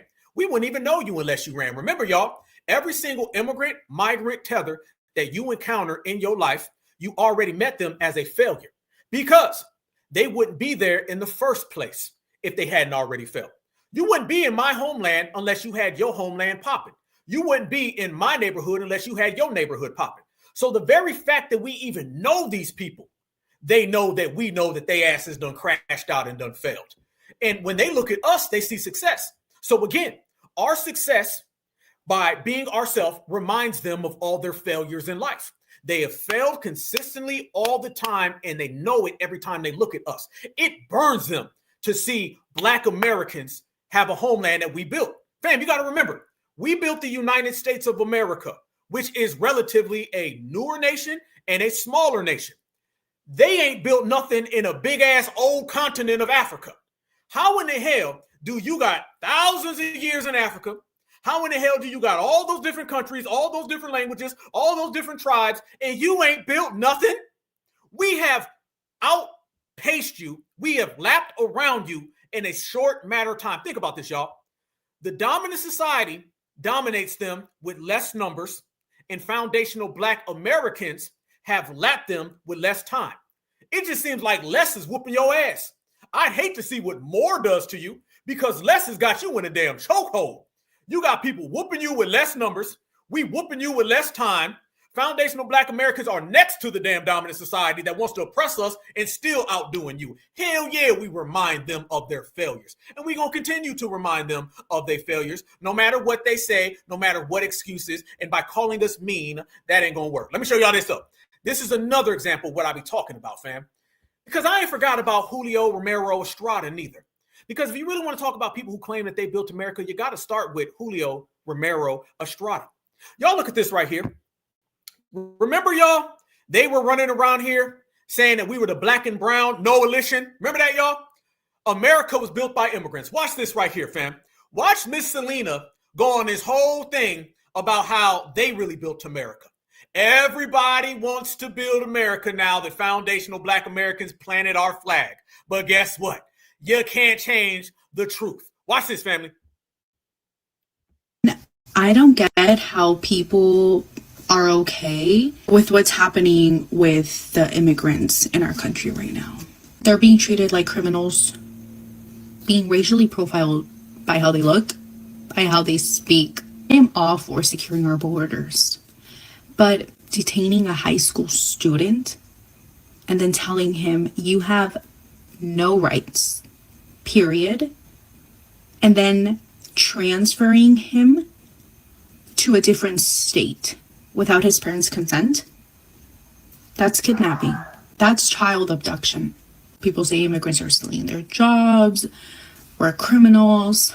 But as a first-generation American, I can tell you that my parents worked extremely hard, contributed to our economy. Instead of saying that we're stealing your jobs, maybe learn a second language like we did. I'm sorry, but when the job application says, damn, listen, fat boy, she talking reckless, ain't she? She said instead of worrying about immigrants, maybe learn a second language. Then I ask her, how well is that second language helping your people right now? Did you tell them to stop in Spanish? And did I stop? Did you tell them to stop in English? And did they stop? It sounds like all that second language that you bragging about ain't really did anything for you. Maybe you need to only stick to one language because two ain't helping you none. Easy. Spanish preferred or Spanish required, that's not stealing. That's a skill you didn't take the time to learn. I am so grateful to be American, but I am also so proud to be Mexican because I am both. The fact that they're picking up these people from their jobs that benefit all of us Americans, and calling them criminals, that's unreal. That's disgusting. That's just heartbreaking. And the fact that we can't see that, and I'm gonna say it again. Okay, fam, I only showed y'all that to show y'all this. She just sat there and said that they out here doing their thing. And by the way, yeah, somebody said in the chat, absolutely. Let me tell you something. This little thing, they work harder than everybody, please. You better tell that to somebody else. You better tell that to somebody else. We work hard too, okay? Trust and believe, all right? And how hard do you really work? Because isn't it funny? All their hard work is always here in America. How come the hard work isn't in your homeland? Because if it was, your homeland would be built up and you wouldn't have to come to America. Every single thing that these people say, fam, is a contradiction. And if you just watch and you observe, you can see it. But let me tell y'all this. I don't know if y'all seen this video right here. I'm about to show it to y'all. Family, ICE ain't playing with these people. Because remember, y'all, the same way when we were out here and we were talking about all of the situations going on in terms of the Jamaicans, as soon as we left, the Jamaicans started saying, Chinese, come and help us. And on top of that, Julio was running his mouth talking real crazy as well. And after that all happened, ICE never stopped. Let me show y'all this video, and then I need you to tell me, did all of those second and third languages help her people? Because I'm looking, and ICE is still rounding them up left and right. And it don't even matter if these folks is having seizures. Fam, I'm just being honest. I'm just keeping it real. We've seen a bunch of the illegal immigrants fall on the floor when it ain't even wet. We've seen them crying. We've seen them complaining. We've seen them act like they was having a situation. We done finally seen ICE snatch a dude up, and he start to spaz out. And they still said, I don't give a damn, you going in this van. So how much did all those languages help you, Miss Estrada? Y'all look at this right here.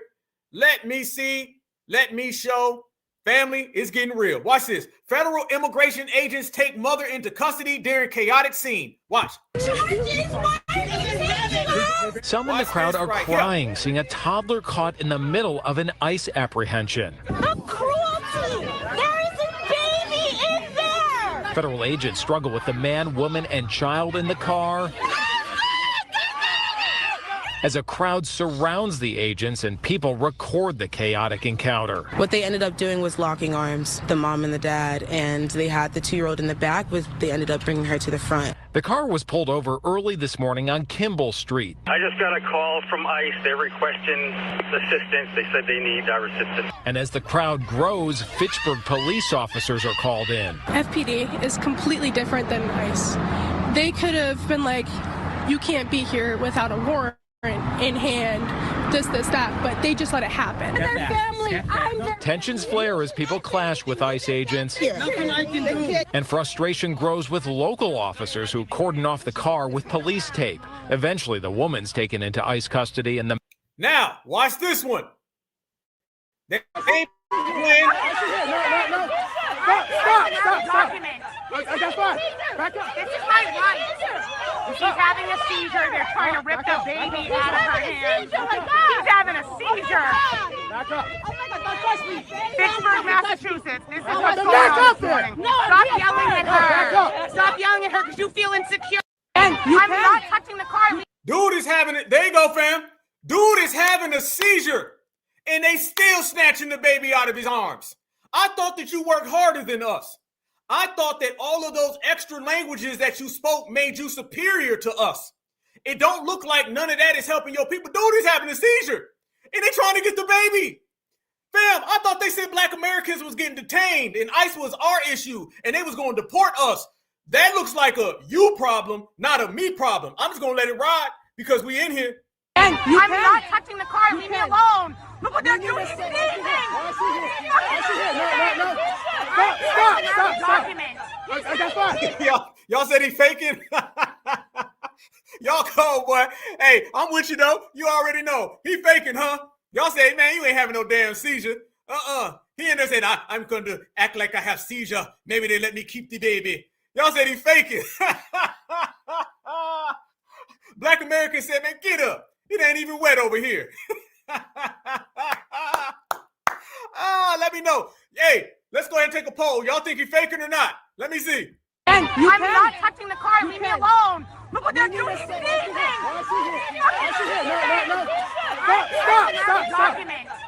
Stop. Back up. This is my wife. She's having a seizure. They're trying to rip the baby out of her hand. She's having a seizure. Back up. Oh my God, don't touch me. Pittsburgh, Massachusetts. This is what's going on this morning. Stop yelling at her. Woo! Life come at you fast, don't it? Boy, oh boy, oh boy, oh boy. Y'all cold as hell. Y'all said fake. They don't believe you, Julio. Bro, homeboy, listen to me. Listen. All right, we got 2,000 certifieds in here. The certifieds don't believe you. The certifieds think you faking. The certifieds think you'll do whatever it takes to get away from ICE, the same way you do whatever it takes to get away from your homeland. The certifieds ain't buying that. We got the seal of approval, fam. I think we go ahead and we got our numbers now. We can confirm that Julio was faking. Julio wasn't about that life. Julio just didn't want to go back to Tijuana. So you mean to tell me that they will start having fake seizures to not go home? Fam, we all been asking this question. What the hell is so bad about your homeland that you will have a fake seizure, you'll have a fake tantrum, a grown-ass man to start crying, or your ass will jump over a fence and drop down 30 feet to get away from ICE agents? Your homeland don't look too damn good if somebody got to do all of that. You're not really a good ambassador for your homeland if that's what you got to do. If your homeland got you faking a seizure, then damn it, your homeland ain't no place that I ever want to go to. I'm good. I'm going to stay right on over here in certified foundational Black America and do my certified foundational Black American thing. You feel me? Y'all cold boy. Y'all was like, he faking. Y'all don't believe nothing. You can't get nothing past the certifieds, man. We riders up in here. We riders all damn day long, fam. This is how we get down over here on the certified side. Fam, so you got all that going on. You got all the faking, all the screaming, all the fake seizures. Y'all ain't believe that for 1 second. Y'all say, get the hell out of here. All that damn faking going on. Ain't nothing wrong with you. Boy, they'll do anything. They'll do anything to stay in my homeland. My homeland got you doing all of that, though. Man, I'm telling y'all, bro, it's easy out here. But it gets even worse, fam. It gets even worse. We were just talking about this right here a few days ago. We're going to go all throughout the whole world, y'all. And we're going to start exposing some people. Family, I told everybody just a few days ago that they was trying to make foundational Black Americans Nigerians. They wanted us to be the most Nigerian FBAs ever. Ain't no such thing. Family, do y'all know now in Nigeria, they making threats because they feel that Jesus going to jump right off and go walk and go hang out with them. Let's be real. Y'all know that right there. That's Mama Africa right there. Mama Africa's been out here and she's been saying a lot of things about Nigeria, and she's asking everybody, are you going to help? So FBA, you guys know I have to ask the question. This is what we do over here. Are you guys going to go over to Africa and lend your foundational Black American assistance to them? I want to know, fam, because a lot of Nigerians been hitting Black Americans up, and they want you to leave reparations on the corner. They want you to leave tangibles on the corner. They want you to leave Black empowerment on the corner and go over there to help them. So I'm asking my brothers and sisters, are you willing to go over to Nigeria to help them? Because they need our help right now. You know what I'm saying? Like them Nigerians are saying they are FBA. They saying they is us. That's what they saying, fam. They said, we is y'all. Y'all is us. So they want, y'all said, nope. Boy, hey, let me tell you something. Y'all know we got the live and certified 100, y'all. Y'all said dude was faking. And he said, Nigeria, quit asking. We ain't helping. Boy, this is what delineation look like. So, fam, you know what I'm saying? They've been saying they is us, and they've been saying that they won't help us, and we all us, and us needs to get together. Okay, well, let me show y'all something. I'm going to show y'all. I say, hell no, hell no, hell no. Look at this lady. This lady says Black Americans need to be nice because Nigeria needs us. Here we go. Look at this, fam. This one right here. And, boy, that forehead is kicking. Watch what she says. And then watch what we do. Here we go. We were talking about Africans do not like us, like quote unquote Black Americans. And that is definitely not true. Africans love Black Americans. They don't like ignorant people. They don't like ignorant Black people. They don't like ignorant racist white people. They don't like ignorant racist Asians. They don't like ignorant racist Latin people, Hispanic people. So it doesn't matter where you're from. It doesn't matter where you come from. It depends on your character and how you act. As an African American woman, as a Congolese American woman, born in America with both parents being from Congo, I've had different experiences and I probably have a different perspective on things like that. But this colorism, this division, this separation that people just keep on trying to spew out is very annoying. I gotta cut the narrative and stop trying to say like, okay, that that Africans do not like black people. We all have had our own experiences, so I'm not here to take away from your experience. I'm not here to take away if an African person has said something rude to you, or if a black American has said something rude to an African. It happens every single day. Why? Because we have different opinions, different views on a couple of different things, and we have similar views on a lot of things. We can go on and about this forever, but I just feel like the point and the moral of this is we really need to stop saying that Africans do not like black Americans, because that's not true. Y'all really have to stop that. Okay, that's what she said, y'all. She said that's all a lie, and we need to quit saying that. She said that they love us because they is us, all right? Well, it's funny that she'll sit there and say that, family. And she'll talk all that stuff about what black Americans needs to do and how foundational black Americans is so bad and foundational black Americans need to just be nice to these individuals. But that ain't what foundational black Americans be seeing. Nah, foundational black Americans, just like the other tether I showed you earlier, who came over here. And what's the first thing that tether did? That tether started saying, well, the dominant society, they the ones who really built America, perpetuating all the lies. Well, family, let me go ahead and show y'all this right here. Y'all see what's going on over there in Sudan right now? Y'all see what's popping in Sudan? Let me ask y'all a question. Where on the planet Earth is there more melanated on melanated crime? Where on the planet Earth is there more intercontinental violence? Where is there more intercountry violence, intertribe violence? If you were to look at the people who say that they love us so much, who say that we so down, who say that we all friends, and then you look over in Ghana, you look in Nigeria, you look right now in Sudan, do you see people who are loving, accepting, and they want to make amends with us? Or do you see people who don't even like each other? Family, we broke it down last week. I showed everybody that the re-scramble for Africa is occurring as we speak right now. All that Donald Trump and Nigeria talk, all of that is real. I already showed y'all how they have the blueprints up to make ex-Nigeria. Family, let me show y'all what's going on in Sudan. And then you tell me, is Africa a place that you want to invest your money? Is Africa a place that you need to help rebuild? Or is Africa the last damn place that a foundational black American needs to go over to? Remember this, y'all. It was hard enough going over there before, but it's even worse when they have an intercontinental war. Look at this, y'all. Look at everything going on over in Africa. You better keep your foundational black American ass right here. Watch this.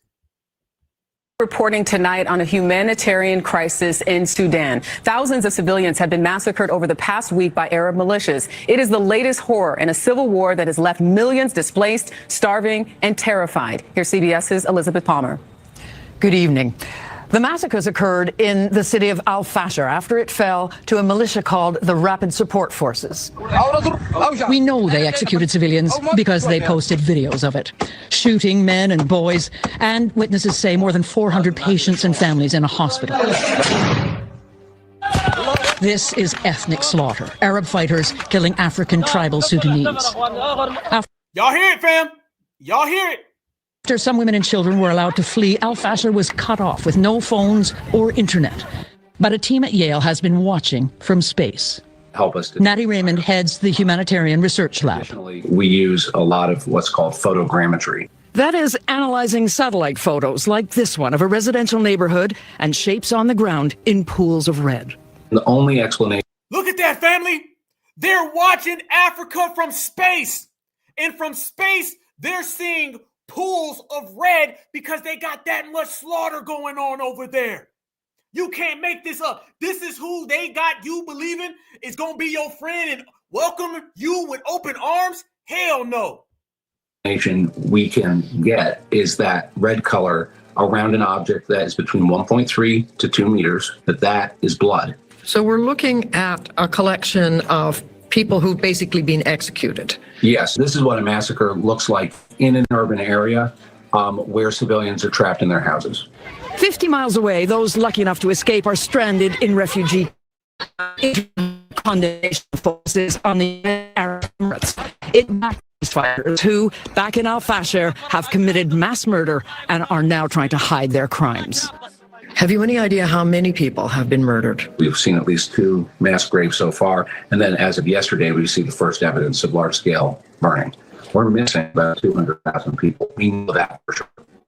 Last week, the State Department said that the U.S. was trying to craft a humanitarian truce in Sudan, but for the victims of Al-Fasher, Jamaica, it's already too late.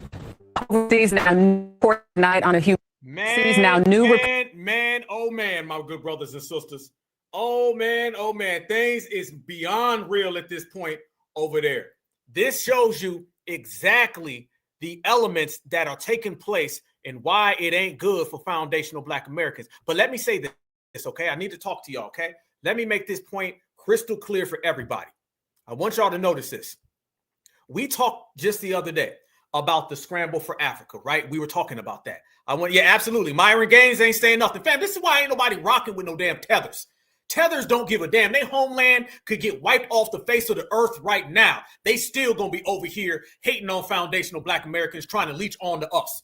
It don't matter what go on with these people, fam. They want what we got by any means, all right? We don't respect people who leave their homeland, but then you see how much they don't give a damn about their homeland. Myron Gaines, that's your hood. Why you ain't said nothing?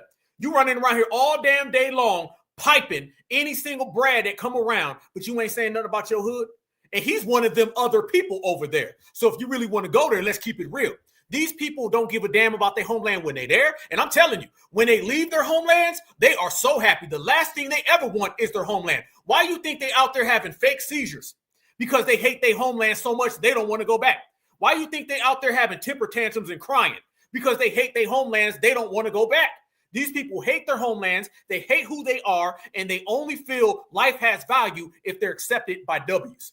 W's are the centerpiece of their existence. That is what it is. And I don't give a damn what nobody says. All they're going to do is window dress it up, put some damn sugar on it. Damn all the sugar. We keeping it real. They love W's. They'll do anything to be next to W's, and they view their homeland as somebody trying to stop them from being next to W's. That's what it is, bottom line.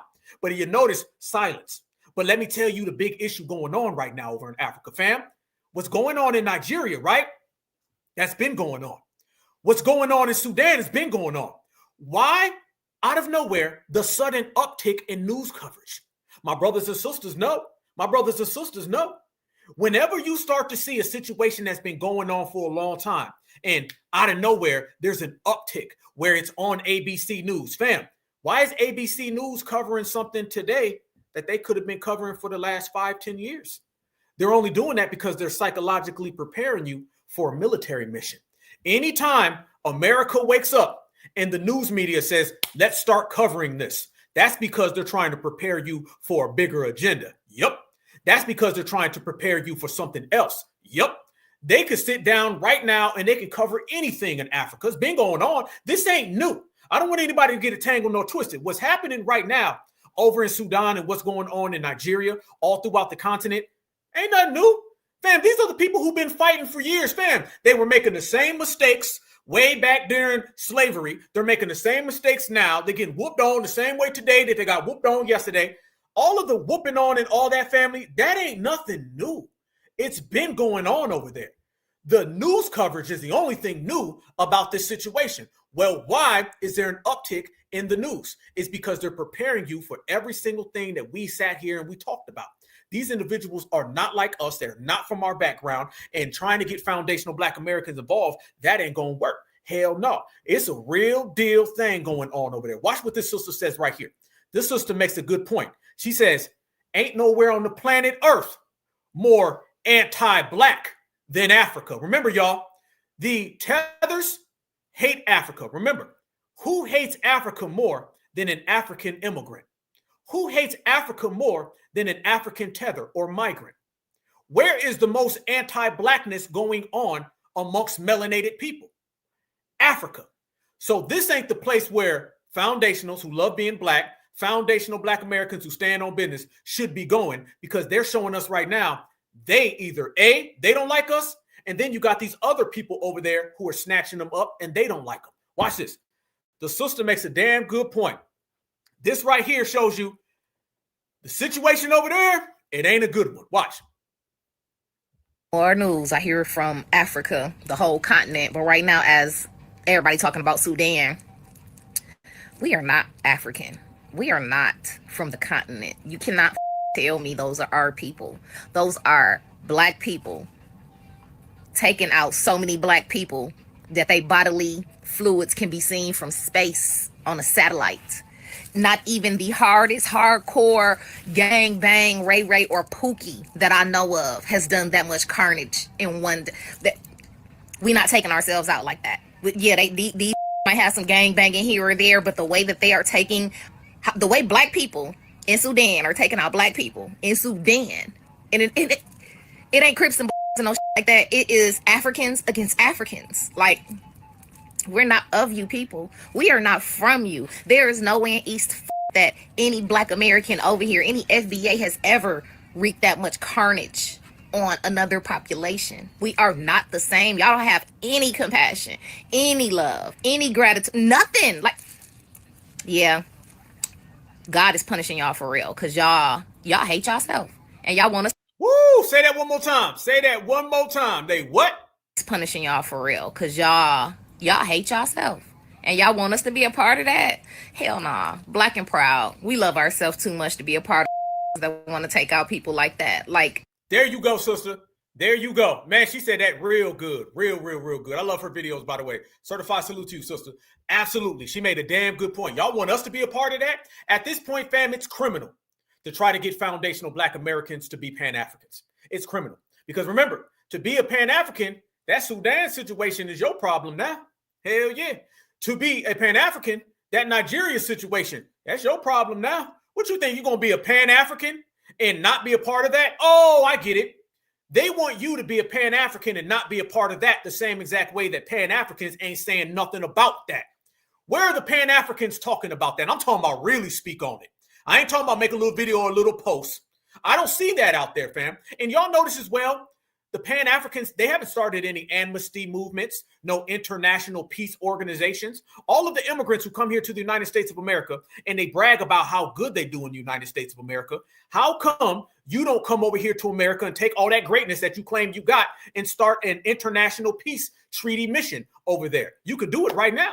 All the immigrants who come here to America from Africa, take all them tangibles and resources that y'all be getting by the thousands, the 100,000s that the W man gives you, and start an amnesty organization so you can go over there and you can stop the war-torn savagery going on in Sudan. You ain't going to do that, though, are you? No, I'm going to tell you what you're going to do, though. You're going to come over here, you're going to try to weasel your janky, ashy ass into my reparations claim, and you're going to look for the nearest Karen or Ken to go get a date with. Ain't that what you're going to do? That's what you're going to do, ain't you? You ain't really going to do nothing. You're going to sit back and you're going to watch foundational black Americans. Fam, I want everybody to know there's all types of organizations, peace treaties, international peace organizations you could be a part of. You can join them all right now, but you ain't going to do that. And then I got to ask this question. What is the historical resume for Africans helping people outside of Africa or even inside of Africa? I'm asking that question because they always ask us to go over there and help them. They want us, and we've done it.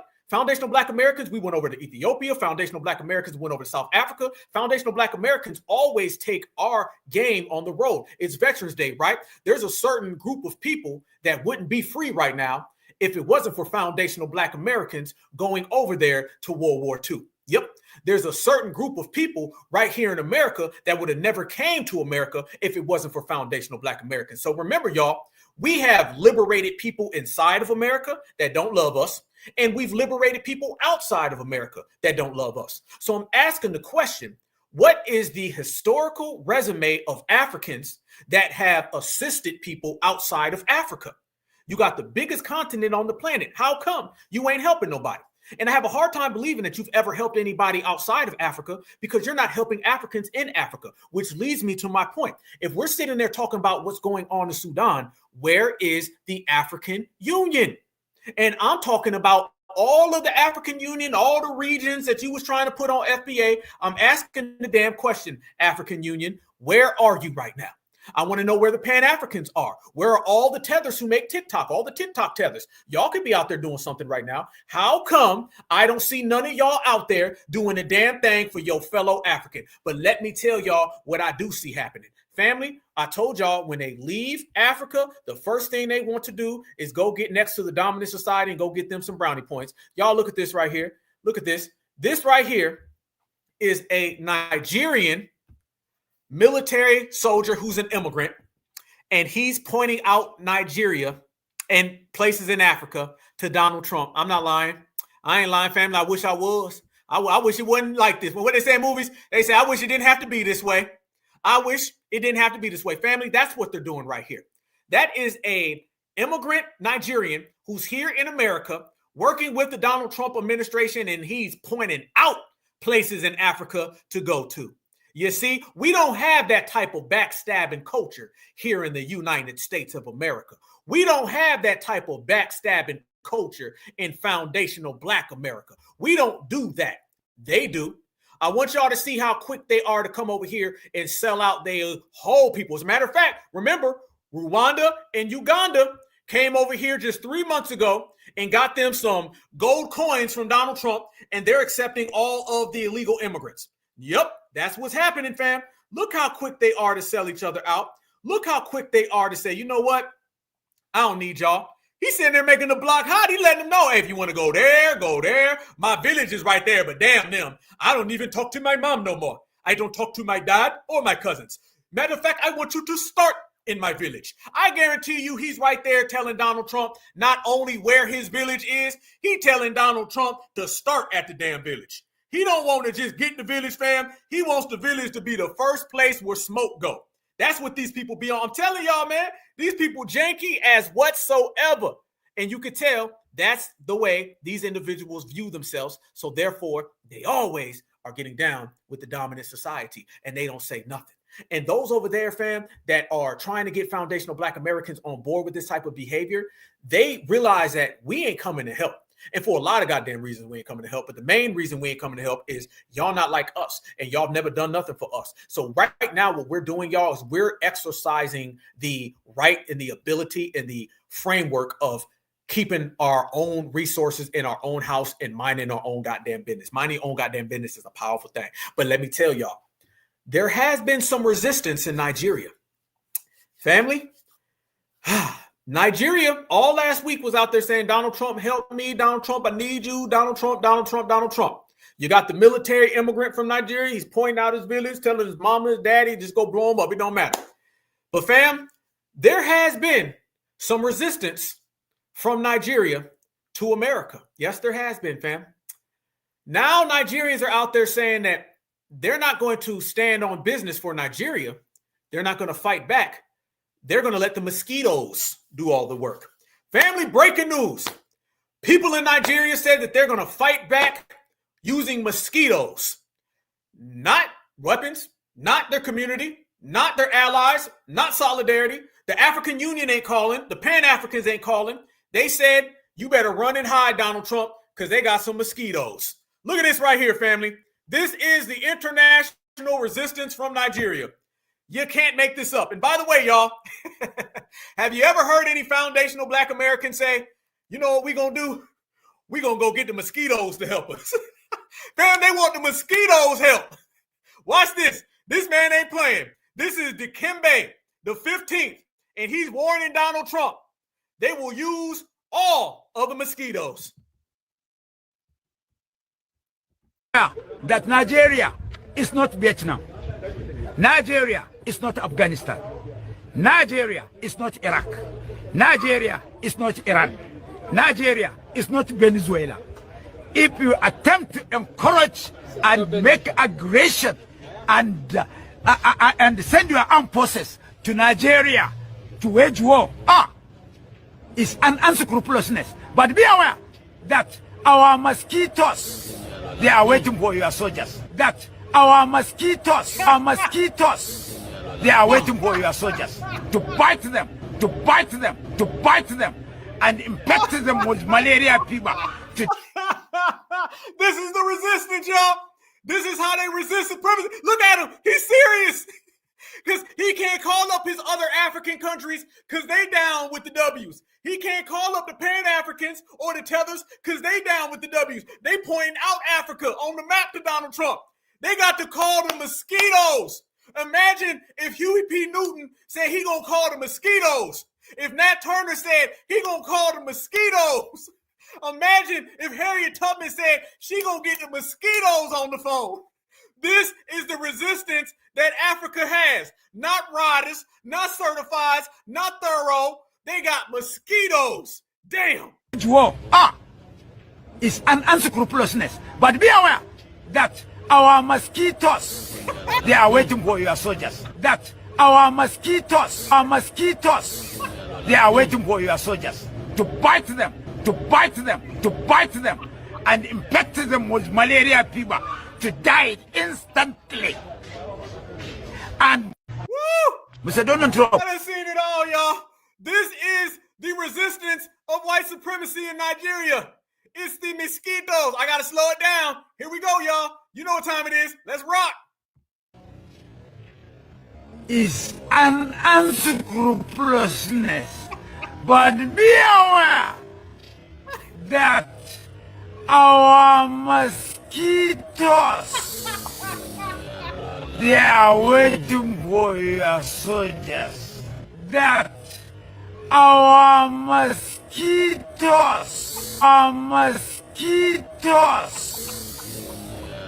they are waiting for your soldiers to bite them,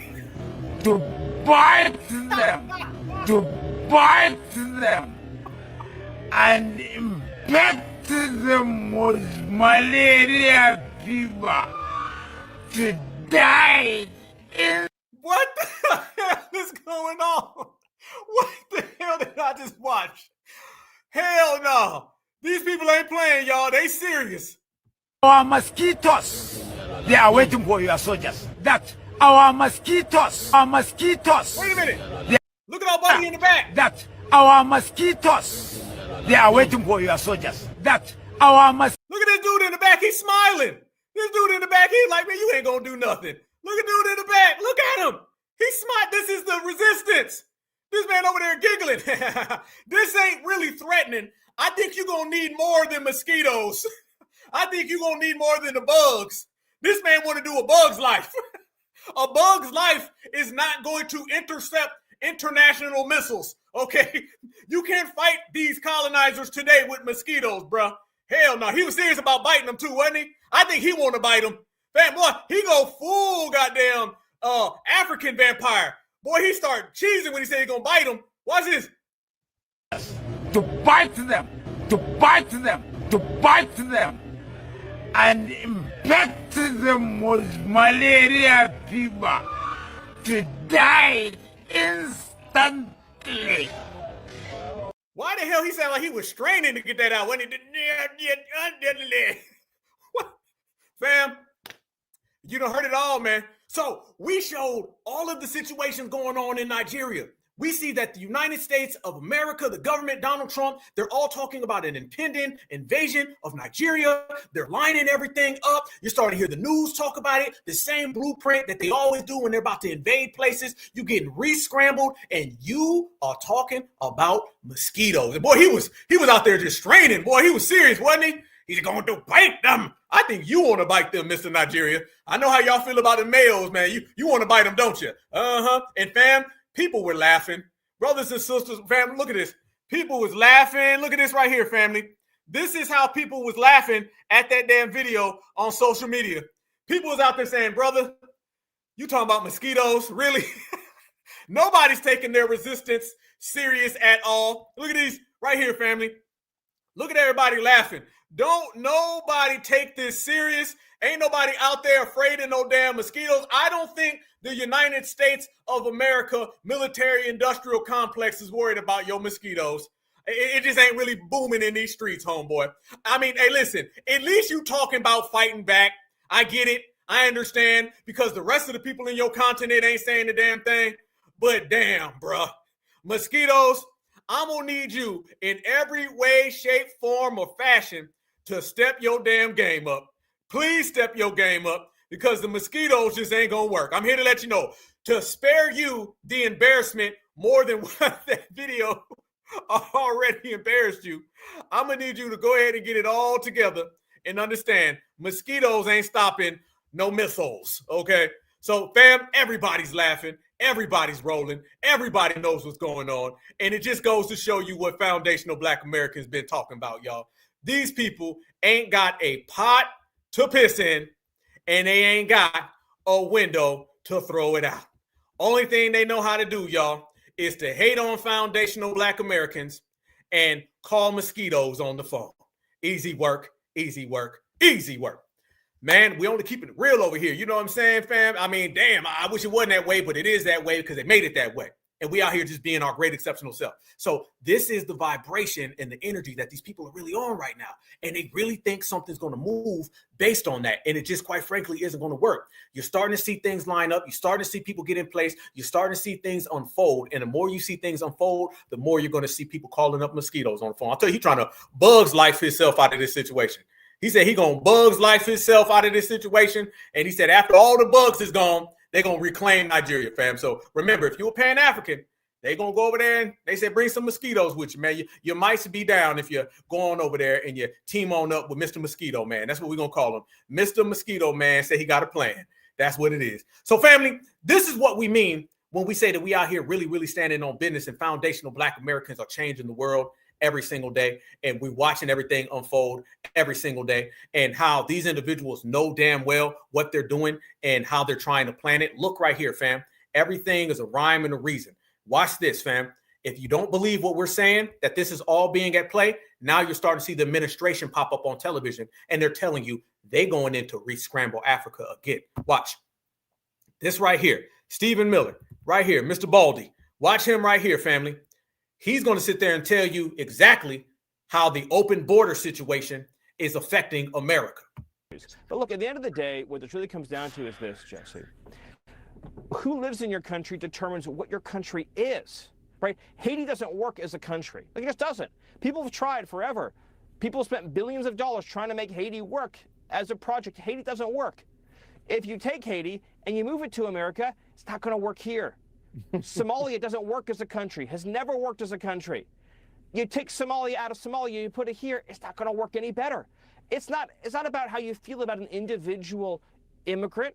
It's about the policy at a systemic scale. If you move the third world to the first world, eventually we become the third world. And that's not good for us. It's not good for anybody who wants to live here in the future. All right. Notice, fam, every place that he named are places where you got the tethers hating on FBA. Fam, don't they got bigger issues, fam? Boy, you better call the mosquitoes. You better call them. Hey, this is what it is. You take Somalia out of Somalia, you put it here, it's not going to work any better. It's not about how you feel about an individual immigrant. It's about the policy at a systemic scale. If you move the third world to the first world, eventually we become the third world. And that's not good for us. It's not good for anybody who wants to live here in the future. All right. There you go. He's telling everybody, why y'all sitting there talking about FBA? We got a plan. There's your plan right there, family. They naming it, man. They just open. See, you got to understand, we understand supremacy. These people, they only understand supremacy from the bootlicker aspect. All right. See, when it comes to bootlicking, oh, they understand supremacy real good. Okay. But they don't understand how to really, really get busy and go against supremacy. And that's the difference between foundational Black Americans and all these other groups and stuff. So he's telling everybody, hey, we're going in. They're going in right now, straight up and down, fam. And you're going to see it more and more on the news. There's a lot of quiet things happening behind the scenes, and we've been breaking it down. So remember, y'all, Haiti, always talking about FBA. They out there openly telling y'all they got things popping off in Haiti. We already know that. Jamaica, same exact thing. Jamaica out there saying, come on in right now, right? Trust me, America's watching Chinese people going to Africa and Jamaica, and they want a piece of it. I told everybody, it's the colonizer versus the colonizer for the right to colonize Africa and all of the diaspora. Matter of fact, fam, is it safe to say we're watching a scramble for the diaspora? Is that an element that needs to be addressed here? Is this a scramble for the diaspora? Because it's looking more and more every day, fam, that these individuals are trying to take the whole damn diaspora with them. And while that's happening, you got more people coming out here and they're telling you again, you really Nigerian. Watch this lady who keeps telling us we're Nigerian and we got some special bond. Remember that too, fam. They're also going to come through that door of like spirituality. I've been seeing a lot of Nigerians and they've been out here saying like, there's something about the connection between Black America and Nigeria. See, they can't prove anything with real actual logic. So they're going to this like invisible spiritual world. A lot of Nigerians are saying like, they don't understand, but there's a frequency between us. They don't understand, but there's an energy. There ain't no damn frequency. There ain't no damn energy. There ain't no DNA. You ain't me. And be honest with you, I think all these people in the diaspora want to be me, want to look like me, want to talk like me. I think it's creepy. All right. It's quite cringe that you want to look like somebody. Black Americans don't wake up wanting to look like no damn body. It's giving me real stalker vibes. The fact that you're so obsessed with looking like foundational Black Americans, even when we don't look nowhere near like, talking like foundational Black Americans, rapping, singing, walking up down the street, down your village. You're not FBA and it ain't going to work. Y'all look at this right here. This individual is out here trying to make it look like we're that. Look at this, fam. Nigerians are connected to Black Americans. Do you agree? Hell no, I don't agree. Watch this. I seriously want to talk to someone. Oh, damn, I still got her slow. She talking like the last guy. She gonna call some mosquitoes too. I still really want to call mosquitoes. The Nigerian mosquitoes. Damn, they know damn well if they call the mosquitoes. They got so much tribalism. The Nigerian mosquitoes will start fighting the Ghana mosquitoes. The Kenyan mosquitoes will start fighting the South African mosquitoes.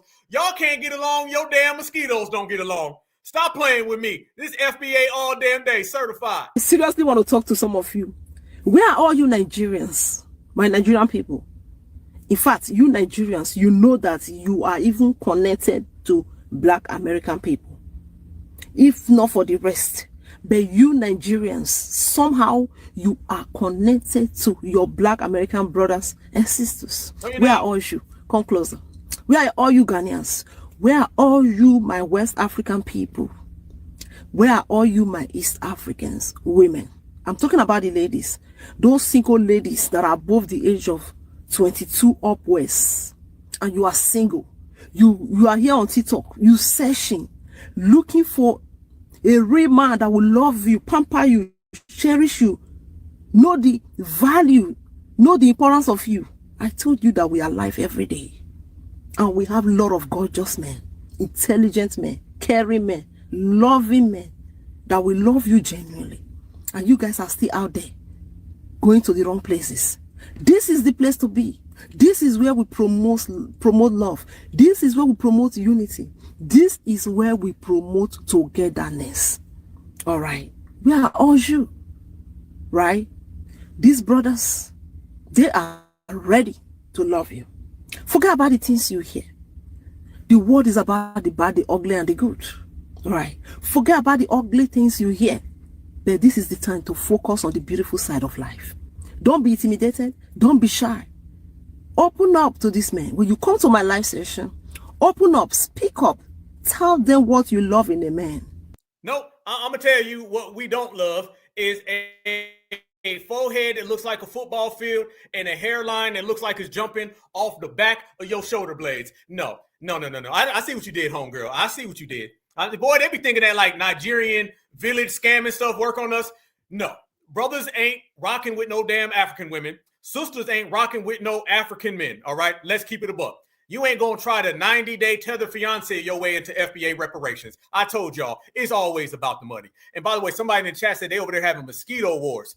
That's funny as hell. Hilarious. So no, keep your mosquitoes, keep your Jollof, keep your foo-foo, keep your non-existent hairline over there. We're gonna be good right here. And we've always been good right here the whole damn time. See, Black Americans right now, y'all, we out here regulating to the maximum. Foundational Black Americans have really been putting in work. I'm talking about all throughout the country, right where we need be, right here at home. See, we're different than them. They out there not putting in work at home, and then they over there trying to leech off of us in our home. We reject, and we decline. Now they're all living in a world of denial. And the denial ain't just the fact that they think they us. They've also been denied to access into that FBA compound. The doors is closed. Ain't no windows cracked. The door ain't cracked neither. You dig? It's no different than a foundational Black American grandma. She gonna say, close my damn door. Quit running in and out. See, back in the old days, man, folks was running in and out. And that let the tether slide in, the migrants slide in, the settlers built America, immigrants built America. They was running in and out.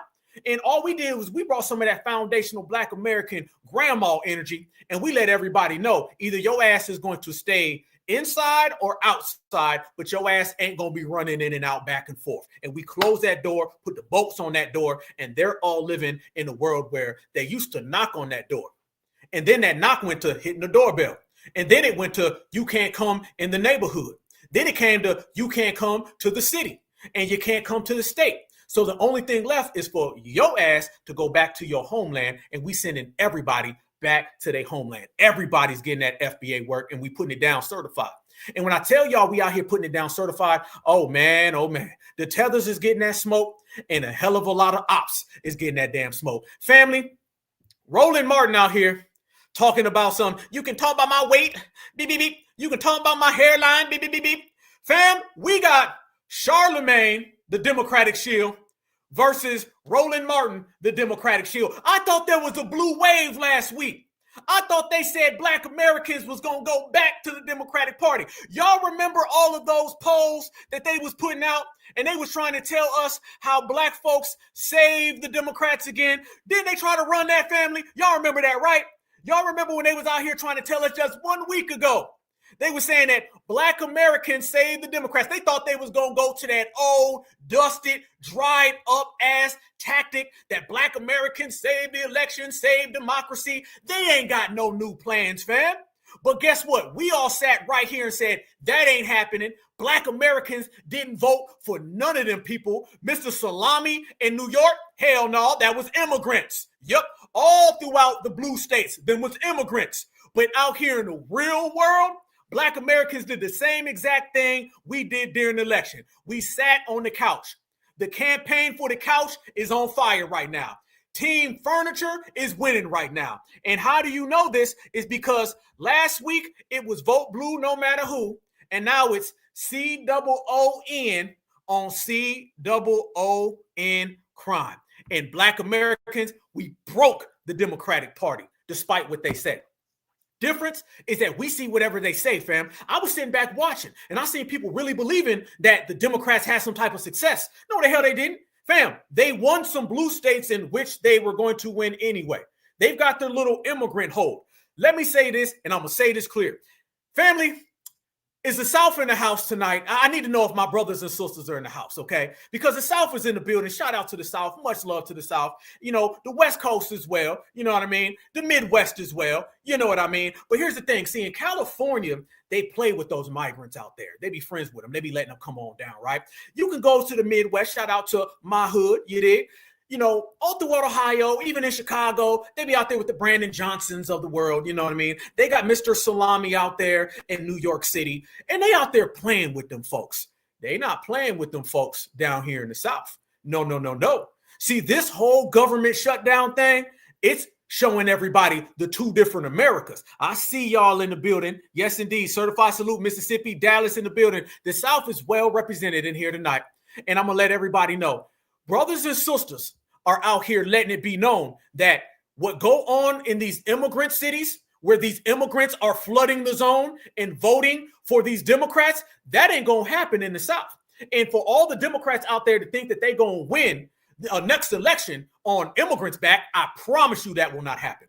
I promise you that will not go down. It's been clear that they need immigrants in immigrant cities to win elections. That's what it is, fam. And it's going down all the way.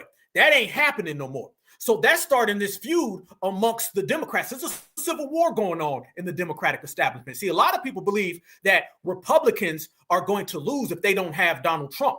No, no, no. I'm telling you right now, J.D. Vance, who's probably going to run in 2028, all he got to do is say no to immigration and he will win.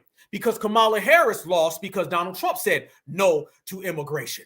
This game where the Democrats think that they're going to get rid of black voters or run some type of black folks save the election game, that ain't going to work in the South. I'm going to tell you that today. So what are you going to really end up winning? Let's go there, family. You're going to win what? You're going to win places like Chicago. That's going to be immigrant hubs anyway, right? Tell me right now, family. Tell me the places that the Democrats are going to win, and I'm going to tell you that place is a immigrant hub. They may win New York. It's an immigrant hub. They may win Chicago, Illinois. That's an immigrant hub. They may win the West Coast immigrant hub. But see, this big old region right here in the South, you ain't going to win that. And I don't know where you think you're going to win an election if you don't win the South. Do y'all know right now you got people on the internet from the South, and they telling these folks, oh, don't come down here.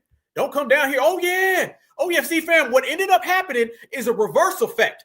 See, while they were out there in the news last week and they were trying to pump this story that the Democrats had some type of resurgence and trying to paint this false narrative that Black Americans were getting down with the Democrats and all the immigrants.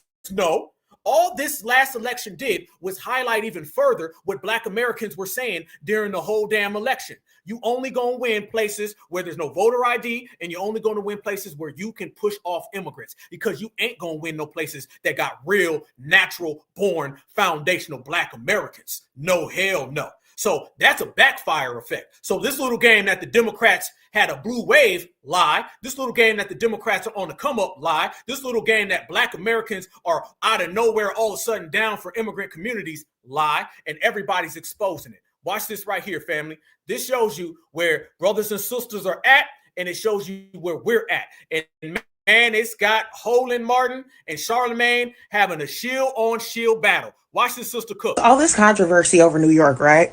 Because of Mondani's speech. We heard him list every damn body but Black Americans, and New York was built off the backs of Black Americans. And when I look in the comment sections, I see so many people who immigrated here from this who immigrated to this country from other countries, right? And who are New Yorkers who live in New York, right? And they're like, oh, but New York is known for Ellis Island and da-da-da-da-da. And it's like, no, New York, first of all, New York was a colony that was established in the late 1600s, right? New York was a slave trading colony. Okay? Again, New York was a slave trading colony. They abolished slavery before the South did, but they still participated in slavery. Okay? Brooklyn had freaking auction blocks. Okay?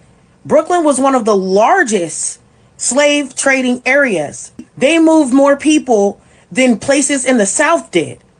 Okay? That's how much slave trading they were doing. They rivaled the South. Shipbuilding for the transatlantic slave trade is one of the things that built the New York economy. Many of the initial people who became wealthy off of participating in the slave trade in some form or fashion.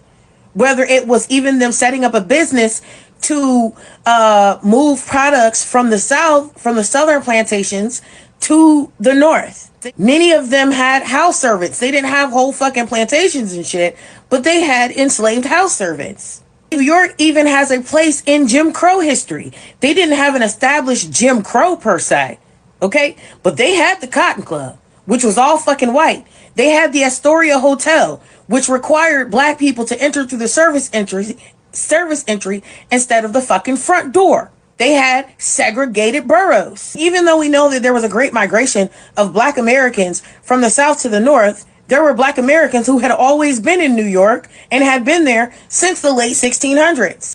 Big facts. Shout out. Talk that talk. Oh, yeah. Oh, yeah. Certified foundationals all the way up New York and the East Coast. And they ain't rocking with salami. So it's real. History of New York does not just begin with Ellis Island in the 1920s and 30s.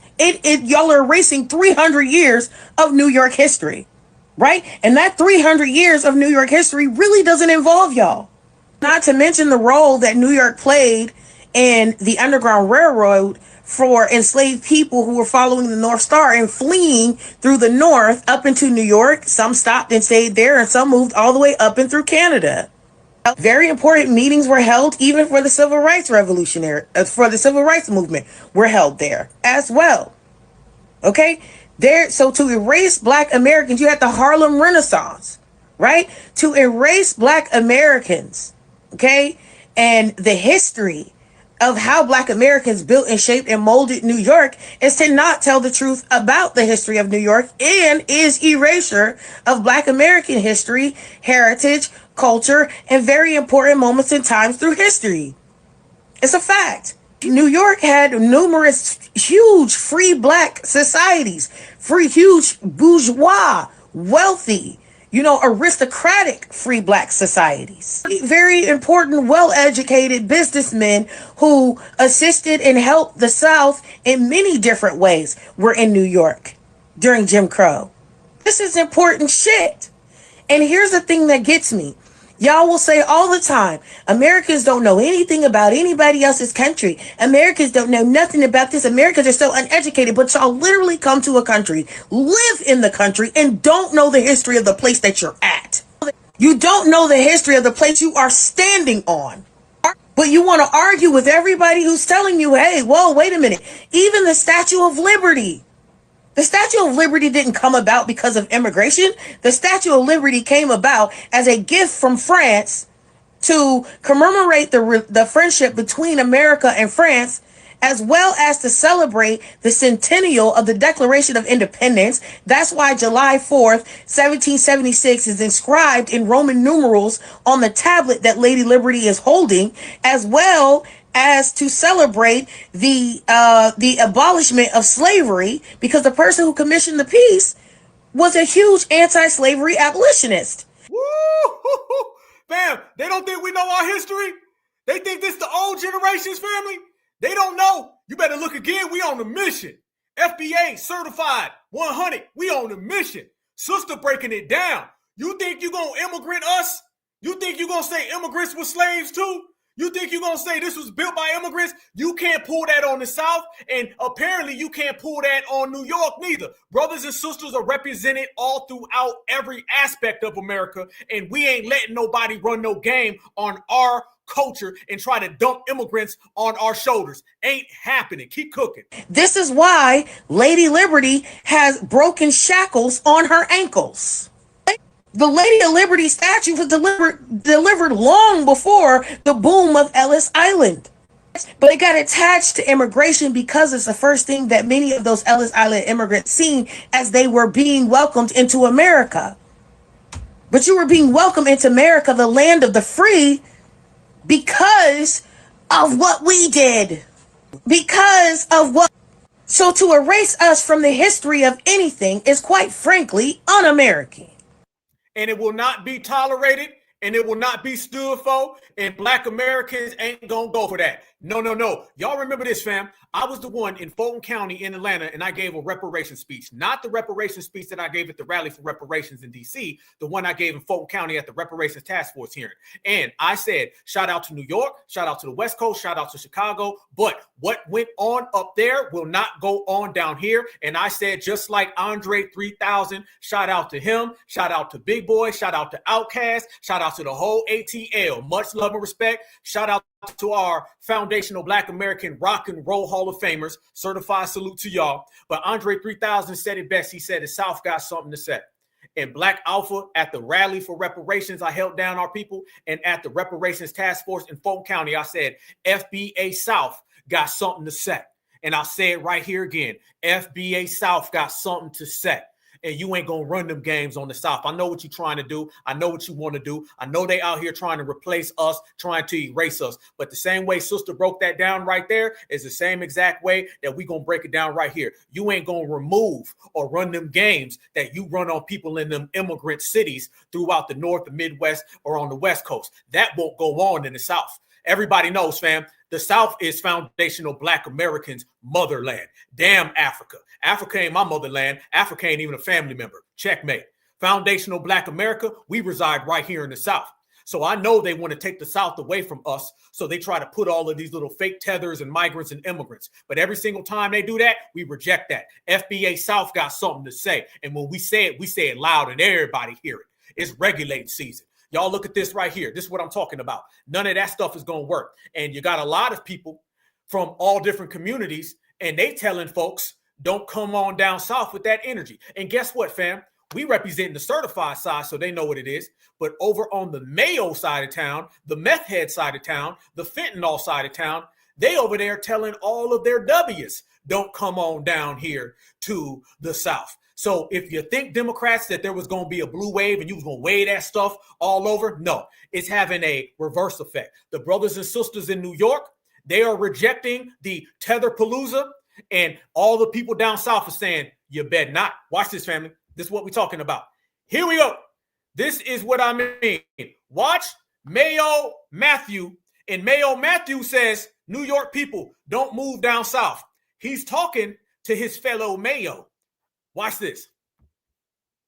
Is down south, okay? Stay up there. Not bring your asses down south, okay? Stay up there. Y'all done made this mess yourselves. We got enough of y'all down here. Don't y'all come down here just because of what just happened. Don't do it. Stay up there. Fight for your right. If you're on our side, fight for your right. Get it back. Don't flood your asses down here. Don't do it, okay? If y'all on our side, we love you. Stay the hell up there, okay? Sincerely, all Southern people. Thank you. Do not bring your asses down. Do not bring your asses down south, okay? Stay up there. Y'all done made this mess yourselves. We got enough of y'all down here. Don't y'all come down here just because of what just happened. Don't do it. Stay up there. Fight for your right. If you're on our side, fight for your right. Get it back. Don't flood your asses down here. Don't do it, okay? Please. Y'all know what he's saying, right? Y'all know what he's saying? He's telling all of his little Mayo buddies and friends, he's telling all his Mayos, that's a supremacist dog whistle.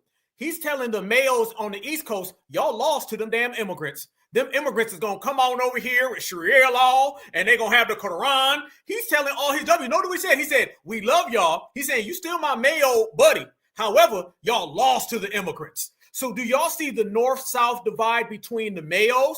You see that, family? And all of the Mayos in New York, they sitting there looking down bad right now. They cannot come to the supremacist meeting.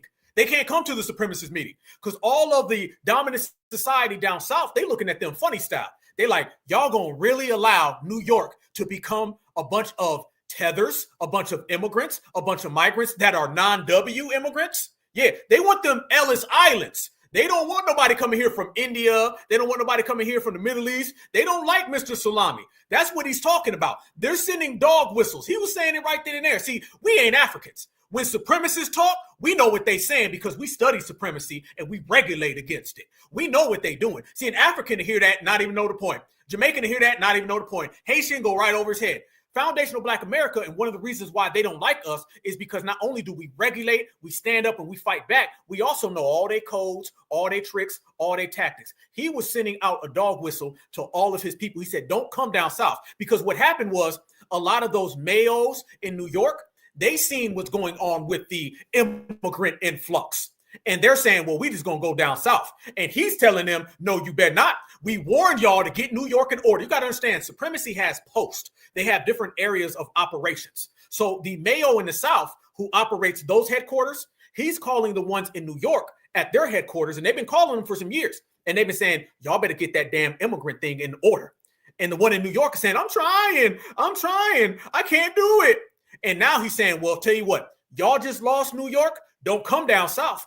Because a lot of those Mayos in New York were saying, we just going to leave. He's saying, you better not leave. You better deal with the problem that you created because y'all let them immigrants come into New York. Yeah. So that right there is the real thing being said in between the lines when you really examine and you analyze and you observe what's going on with the dominant society. So I'm telling y'all right now, this situation is only going to get more hot. It's only going to get more heavy. And they out there telling them, don't you come down here. As a matter of fact, if y'all remember, I played videos from this summer and you had Mayos down south and they were calling their headquarters on the West Coast. And they were saying, y'all better get them damn migrants and ICE in order. If y'all remember, they were gassing up their cars, getting all their militias together, and they were driving from the South to the West Coast so they can go handle the migrants themselves. You got to understand, in the system of supremacy, the Southern Mayo, he is viewed as the commander-in-chief of supremacy. Donald Trump is from New York. Donald Trump had to bring his ass down south and get blessed by the person in the trailer park, by the person who's on that fentanyl. That's what it is. The Southern Mayo views himself as the superior supremacist over the West Coast Mayo or over the East Coast Mayo or the Midwest Mayo. Okay. And if you listen to him talk, that's really where it comes. And they still got the animosity from the Civil War, even more so than that. So they are out here having this kind of internal conflict between it. Anybody who's ever went to the West Coast and you've seen their version of supremacy, it ain't the same as the South. Anybody who's been to the East Coast, it ain't the same. They're going to play with you up there in India, up there in California. They're going to play with you out there in New York. They ain't going to play with you down south. And I'm going to tell you right now, they'll punish another supremacist. Let me tell you this, and I mean this, fam. Y'all, hey, we in here. We got 2,000 people in here. Y'all let me know right now. If a Southern supremacist violates supremacy on the West Coast, are the West Coast supremacists going to punish him or reprimand him? If a Southern supremacist violates the system of supremacy on the East Coast, is he going to reprimand him, or are they going to give him a pass? However, if a West Coast supremacist violates supremacy in the South, will he get punished? If an East Coast person comes to the South, will they get punished? See, the East Coast and the West Coast supremacists, they're under the jurisdiction of the Southern supremacists. The Southern supremacist, he can reprimand a West Coast supremacist. He can reprimand an East Coast. If you from Alabama and you get off code in LA, them LA people better not do nothing. They better make a phone call and make a business deal. It don't work that way. You're never going to see Gavin Newsom G-checking Jethro from Tennessee. It ain't going to work like that. I'm going to tell you that today. Gavin Newsom, he better just sit back and be quiet. Straight up. It's on mafia stuff, fam. If you see somebody, Giuliani come down south and he does something crazy, he better be quiet because they'll run him out. Southern supremacists are the only supremacists who have a full-time pass to reprimand other supremacists from other regions. You can't do that to a Southern supremacist. If somebody from Mississippi goes out to California, goes out to Oregon, goes out to Washington State, does something violation, they're going to get a pass. Because if word gets back that Gavin Newsom, he reprimanded somebody from the South, I'm going to tell you today, he's going to have hell to pay. He's going to have to answer to the Southern supremacists, straight up and down. If Giuliani comes down and he violates, he's going to have to answer to the Southern supremacists. If you really want to go there with Donald Trump catered his whole game to Southern supremacy. If you think about it, Donald Trump, notice, fam, he don't be taking them pictures with Floyd Mayweather no more. He don't be out there. Remember, Donald Trump used to be out there in all the rap songs, cool with Mike Tyson, cool with Michael Jackson. Notice when he ran for president, he knocked all that off. I always say Donald Trump had to cater his supremacy to the Southern supremacists or he wasn't going to win. All that stuff about Michael Jackson, you got to cut that off. All that stuff about Mike Tyson, nope. Y'all seen the video where he's out there talking about Mike Tyson and that case that Mike Tyson ended up catching with that woman, and he's defending Mike Tyson. Notice Donald Trump stopped all that when he ran for president because he needed to get a pass and a blessing from the Southern supremacists, and they weren't going to go for that. You got to come down south and play the Southern supremacist game. You got to. That's just what it is. The Southern supremacists feels that they are the supreme supremacists amongst the dominant society. So they're viewing their headquarters in New York right now as, hell no, don't come down here. That's what he's telling him. He said, don't come down here. Nope. Yeah, ask Donald Trump. Absolutely. Donald Trump go where the money flows because that's what you see. East Coast supremacists, because a lot of them got that old money, okay? A lot of them out there on the Eastern Seaboard, they got that old colonial money. They will deal with anybody who's got a good deal. Donald Trump had to knock that off. Donald Trump had to say, okay, I got to be more like the Southern supremacists. You got to understand, the Northern supremacist, he'll do a deal with a black guy that can get him a bag before he'll do a deal with Jethro. In the South, hell no. That's a no-go in the South. In the South, you are supposed to work with a W no matter what. They can be broke. They can be homeless. They can have no teeth. You better rock with the Southern supremacists at all costs in the South. Even if you got a millionaire. See, on the East Coast, you can be a millionaire black guy and you can get some type of benefits above the homeless white guy. That's what happened on the East Coast. Down South, the homeless white guy, he got more value than the millionaire black guy. And Donald Trump had to change his whole game to get down with MAGA. Because remember, y'all, I remember Southerners used to talk crazy about Donald Trump. He was a rich millionaire from New York. Southern supremacy don't like that. They didn't start to like Donald Trump until he catered his game to the South. So all of the Southern supremacists, they understand that, and all the people in the dominant society, they know that. How do I know? I've seen people come down south from up north, and they see the way the Southern W's treat them, and they'll start catering their game. I'll be honest with you, fam. They almost you can almost see their inferiority about the system of supremacy. I've seen it. I've seen Northerners come down south. I'm talking about W's. And they be on their high horse, man. I'm going to go down there. I'm going to say what it is. Soon as their ass gets past Tennessee, Kentucky, they start changing the game. They thought they was running their mouth. They thought they was going to pull them tactics of Ohio and Georgia. They thought they was going to pull them tactics of New York and Mississippi. They thought they was going to pull them tactics of California and the Carolinas. And when they get down here, they going to change to the South before the South ever changes to them. And the South will team up and take out another supremacist. So this is what's going on up there in New York. So that's why they will never win another election based on the fact that the W's up north and on the West Coast, they're viewed as failures. The system of supremacy views California as a failure because they haven't been able to maintain whiteness. Too many immigrants got too much power on the West Coast. Too many immigrants got too much power on the East Coast. So that's why old dude said, listen, don't come down here. I know you're talking about it, but y'all made that mess. Stay up there. What you just witnessed with that guy, by the way, that's a broke TikToker guy. Think about this, family. This proves my point. That's a broke TikToker reprimanding all of New York. You see how the Southern supremacist can do what he wants to do? You'll never see a broke East Coast supremacist reprimanding the South. It'll never go down like that. But down South, even the poorest W has more power than an East Coast W. That's just the way these people operate. That's the way they function. And we understand that. So we know that they'll never win another election based on that right there. Now, where does that bring us, foundational Black Americans? What I've been telling everybody, when we showed up with delineation, they showed up with deportation. And they don't like the fact that we can use delineation while they're on deportation. They want us to remove ourselves from that, right? And we've been out here saying, no, we're going to use it. We use Donald Trump. Don't nobody rock with no damn Trump. Ain't no damn Trump supporters. No. Trump ain't nothing more than a pawn on our chessboard. And we're going to use that damn pawn to send these folks out. Oh, you was talking reckless about FBA. You say you built the country? Well, your ass got to build your homeland because you gone. That's what we've been out here doing. And if you notice now, that's what started this whole situation with these two. Family, they're having an all-out dominant society battle right now. Why are they all having this battle? It's because Roland Martin has been running around here and he don't like the Democrat shilling that you've been seeing coming from Charlemagne. He don't like that. Charlemagne has been out here and Charlemagne's been listening to the foundational Black American grassroots. So Roland comes out and Roland says this whole thing about how Charlemagne is giving misinformation. Charlemagne needs to do this because Charlemagne came out and he said the Democrats are responsible for the shutdown. Roland lets you know Roland is the biggest Democratic shield, and I do mean biggest Democratic shield on the planet Earth. He'll go against other Democrats for the Democrats. This man loved the Democrats more than he loved his mama. The only thing that Roland loves more than the Democrats is an all-you-can-eat buffet.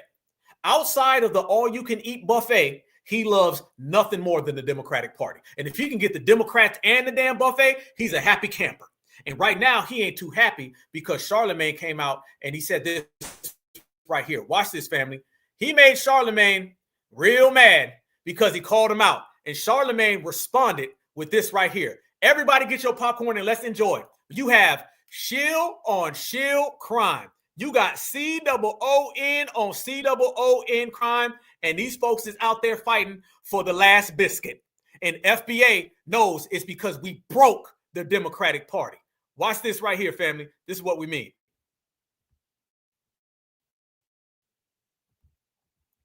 Don't know you, but God bless you, sincerely. But in that exchange, Roland said they understand that there are people not getting their benefits. They understand there are federal workers not getting their paychecks. You know why Roland Martin can say that so nonchalantly? Because he's not potentially facing eviction because he hasn't paid his rent for the month. He doesn't need any money this month to pay for his child care. And SNAP benefits, food. Does Roland Martin, the boo-boo built ass, look like he's missing any meals? Huh? I'm with Senator Catherine Cortez Masto of Nevada. Damn! Did he say Roland Martin's boo-boo built? Is he talking about Roland's size? Fam, listen. You can hear Charlemagne and how he's been listening to Tariq Nasheed, who he's going to bring up Tariq. He's going to bring Tariq up. He's been listening to Tariq Nasheed and FBA. All of the things he says about Roland is what we've been saying. Watch this, y'all. Martin, the boo-boo built ass, look like he's missing any meals? Huh? I'm with Senator Catherine Cortez Masto of Nevada. Okay, she's a Democrat. She said before the shutdown happened, we need a bipartisan solution to address this impending healthcare crisis, but we should not be swapping the pain of one group of Americans for another. That's my mindset. And maybe your mindset would be different if you actually spoke to some of these federal workers facing eviction, or if you spoke to some of these people who rely on food benefits. Also, Dems, if you was going to do a shutdown, why not have something in place for the federal workers who are going to need money, or the folks who are losing SNAP benefits? Hell, what's that guy's name? Timothy Mellon? He donated $130 million to help pay the U.S. military personnel. Where are the Democratic donors who are willing to do that for federal workers or people with no SNAP benefits? All you lobbyists who be given to these Democratic campaigns, now is your time to shine for the people, baby. All the pharmaceutical lobbyists, pro-Israel lobbyists, the lobbyists that represent real estate interests. If you want Democrats to keep making this stand in regard to the health care, dig deep into your pockets and find some relief for the constituents of these people being impacted by the government shutdown. Once again, we can have an ideological discussion about the government shutdown. We can agree to disagree on that. But to say that I put out misinformation, that's just a fat, rotund Martin lie. Damn, he said rotund. Y'all call it rotund, like weighs a ton. Fam, you only get this if the Democrats cannot hurdle foundational Black Americans, fam. They fighting each other. This is part 2 to what we predicted a year ago. We told everybody, fam, we told everybody. We said this time next year, we said it in 2024, we said the Democrats would be fighting. This man is calling out Roland Martin's weight. You know it's real. Damn. Agree to disagree on that. But to say that I put out misinformation, that's just a fat, rotund Martin lie. Damn. Now, I like that. I just got a little bit more. Just a little bit more. I'm with you. There is a reason Rotund Martin wants to paint the Breakfast Club, me in particular, as a person spreading misinformation. See, Did he get that from Vicky Dillard? Is that something that Vicky Dillard came up with? I told you, he listening, y'all. He listening. Fam, watch this. He ain't done. He's using all of our talking points. Watch this. I'm gonna pull the curtain back a little bit, not too much because it really don't matter. I just want some of you to know people's motivation. Roland Martin is a hater. Okay, he be hating on me behind the scenes to anybody who will listen. He will say something negative about me, and it's always in regards to how I'm moving in this media space. In particular, anything in the political realm. It's always a, why does he get this? Why does he get that type of thing? Why is he on cable news? Why do politicians go sit with the Breakfast Club? Roland, I don't know. Okay, favor ain't fair, but he will do all that hating, but loves texting my phone asking to come on the Breakfast Club. Correct? Okay, just be super correct. Okay, one day, a few years ago, I'm sitting at home. Roland texts me and says, hey, tonight on my show, we are going to talk about Tyler Perry and BET. At the time, Hey, is he saying that Roland slid in his DMs? He's saying Roland slid in his DMs, y'all. Oh, they putting all of the Democratic Shield dirty laundry on the street. All of the Democratic Shield skeletons is coming out. Y'all see what happens when these people start fighting? Y'all see what happens when these people can't keep us at bay? Fam, he's saying everything. Roland done came into my DMs, rotund, he's big, he's overweight. Damn! These folks is out here really having a Democratic Shield, COON, civil war. It was rumors of Tyler buying BET, and the headline of the video he posted was Roland's blistering deconstruction of Paramount's idiotic failed attempt to sell BET. So I'm watching this video because he asked me to, and about 40 minutes in, one of the brothers on the panel starts bigging up Roland's Black Star Network, as he should, and then he just threw a random shot at me, which Roland tended to let people do. Let's listen. The Black Star Network is doing something that is, in the teaching profession, we call it God's work. People might not necessarily understand it, but as you said, when there's something that folk need some reliable information on, you see the numbers explode. They come here. And Lauren, when you said you watch YouTube a lot, I try to stay out of digital world because I try to continue to be analog, as you can see, but I can't fight the future. So I look at YouTube a lot too for that very same reason. And I'm saying this to say that, we saw what happened to Bomani Jones at HBO or ESPN. High quality analysis he couldn't stand. And then you see them throw something out, Comedy Central, Brother Leonard or Charlemagne, whatever you call itself. That ain't high quality analysis. My brother, I don't know your name, but you can big up the Black Star Network without throwing shots at. Damn, hey, he done sent out his little minion right there, boy. Great car. He done threw a shot at you, Charlemagne. I know you ain't gonna let that Butter Biscuit talk to your Butter Biscuit fam. We got a Butter Biscuit Battle Royal. This is a Butter Biscuit beef. I know you ain't gonna let him throw no biscuit at you like that. I know you got a hell of a lot of biscuits, Charlemagne. You better throw your biscuit right back. What I was doing on Comedy Central at the time. You can love on Roland and big up what he does without slandering me, but whatever. If that's what you got to do to remain in rotation on Roland's YouTube page, God bless you too. Now, in that same episode, Roland had this to say about me. Mind you, he texted my phone and told me to tune in and listen. You know what? I have not said this publicly, but I'm going to go ahead and say this. Uh-oh. And I would love for the current leadership of BET to prove me wrong. When we were in Atlanta covering Melanie Campbell's grassroots organizing event in Atlanta, this was, May? I ran into a sister, and she said, I'm so glad to meet you. She said, I know so much about you. And I was like, really? She says, yes. She says, after the death of George Floyd, she said, the leaders of BET came to me and said, it's time for us to do a news show. And she said, I ran the research. And she said, we did exhaustive research. We studied day parts, we studied shows, we studied other networks, we looked at radio, we looked at newspaper, we looked at podcasting. She said, we studied demographics, 18-24, 24-35, 35-44, 44-54, 55 plus. And she said, after we ran all the metrics, she said the research came back, and the number one person they said, Black America said they wanted to see host a news show on BET was you. She said it was you. She said Charlemagne was on the list. Hey, freeze. Hey, you ain't lying. Roland lying like a mug, ain't he? Roland stay lying. Don't Roland be like, I just got on the phone with the president, and he said that he wanted me to be the Secretary of State. But I couldn't be the Secretary of State because I was out of state. Roland stay lying about his credentials, don't he? Roland is a failed journalist, y'all. Roland has failed as a journalist. Roland has been fired like 3 or 4 times. They laugh at him for dancing with Hillary Clinton, which Charlemagne's about to get him for that. And then on top of that, remember Roland and Donna Brazile were leaking a bunch of the questions to Hillary Clinton. He's been called out by everybody. Nobody likes Roland. They make fun of him on Fox News. Roland gets clowned by the grassroots, and it hurts his feelings because Roland knows that nobody respects him in the journal world. And if you noticed Charlemagne a second ago, he said Roland's YouTube channel. See, he's making fun of him because he knows that Roland was on nationally syndicated television, and now Roland has a channel that doesn't even do numbers. Roland knows he be lying. I was at Pepsi Cola, and I did a speech. No, you didn't. You weren't at no damn Pepsi Cola giving no damn speech. You gave a speech at a Capri Sun convention. And you drank all the Capri Suns and ate all the Cheez-Its. Stop playing, Roland. Ain't nobody rocking with you. Your ass done took all the snacks from the kids. And you out here talking about you some damn journalist talking at Coca-Cola and the Secretary of State. No, you ain't. You the Secretary of 8. You ain't the Secretary of State. You the Secretary of 8. 8 every goddamn thing in the cupboard. Stop playing. And she said, and then when Comedy Central launched his show, she said they're using my research. Well, Roland, who else was on the list? Okay, why do you have to let people know that out of all the other people who I'm sure was on the list, Charlemagne the guy was on the list? Roland, I am not your competition, and I refuse to be responsible for how you feel about yourself. You accuse Breakfast Club of spreading misinformation because you are trying to discredit me and the platform I have helped build as if that's going to amplify what you're doing. You don't have to do that, brother. You already up. You are a 56-year-old seasoned political pundit. You have a lot of respect in the space of political commentary. You are a trusted source for a lot of people, Roland. Be secure in that and stop projecting your insecurities onto me. There's a lot of things I disagree with Roland on, and even with knowing he'd be sneak dissing, not once until today have I ever spoken on him in a public manner, and it's never been disparaging, not even a fat joke. And I always thought Tariq Nasheed calling him Gerald Dessert was hilarious, but Roland out here lying, accusing us of spreading. Hey, did Tariq call him Gerald Dessert? I didn't even hear that. I remember I Danced with Massa. I didn't hear the Gerald Dessert. Tariq, shout out to you for that one, brother. Damn. That's up there with the Secretary of 8.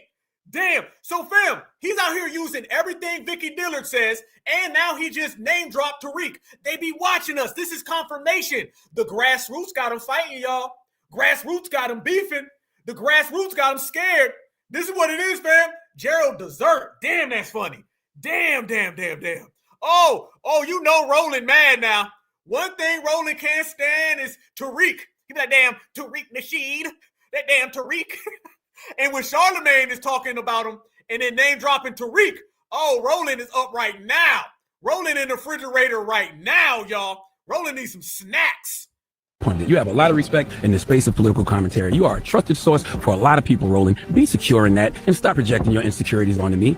There's a lot of things I disagree with Roland on, and even with knowing he'd be sneak dissing, not once until today have I ever spoken on him in a public manner, and it's never been disparaging, not even a fat joke. And I always thought Tariq Nasheed calling him Gerald Dessert was hilarious. But Roland out here lying, accusing us of spreading misinformation, that's an intentional attack to discredit us. What if I did an intentional attack to discredit you? What if I said, could someone out there make me an AI video? Okay, I want an AI video of the Stephanie Mills challenge. And I want Chuck Schumer and Hakeem Jeffries singing, I never knew love like this before. And I want Roland Martin in the background of that video dancing for Democrats like he do. I'm talking boogieing for biscuits. And I want the caption to say, we told Roland Martin he can cut in line at the all-you-can-eat buffet buffet if he agreed to be our backup dancer. What if I asked people to do that for me? That would be an intentional attack. But I'm not going to do that. All I'm going to ask you to do, sir, is don't tell no lie on me, and I won't speak truth about you. Please give Roland Martin the biggest hee-haw. Damn! Well, Roland, you gonna have to respond, Roland. You got 15 minutes to respond to that. Biscuits is flying everywhere, y'all. Biscuits is flying everywhere. Yes. Damn. I see some buckwheat in the sky, fam. They got a whole damn house of this. And did he say the all-you-can-eat bussy buffet? Fam, now they know Tariq be saying bussy.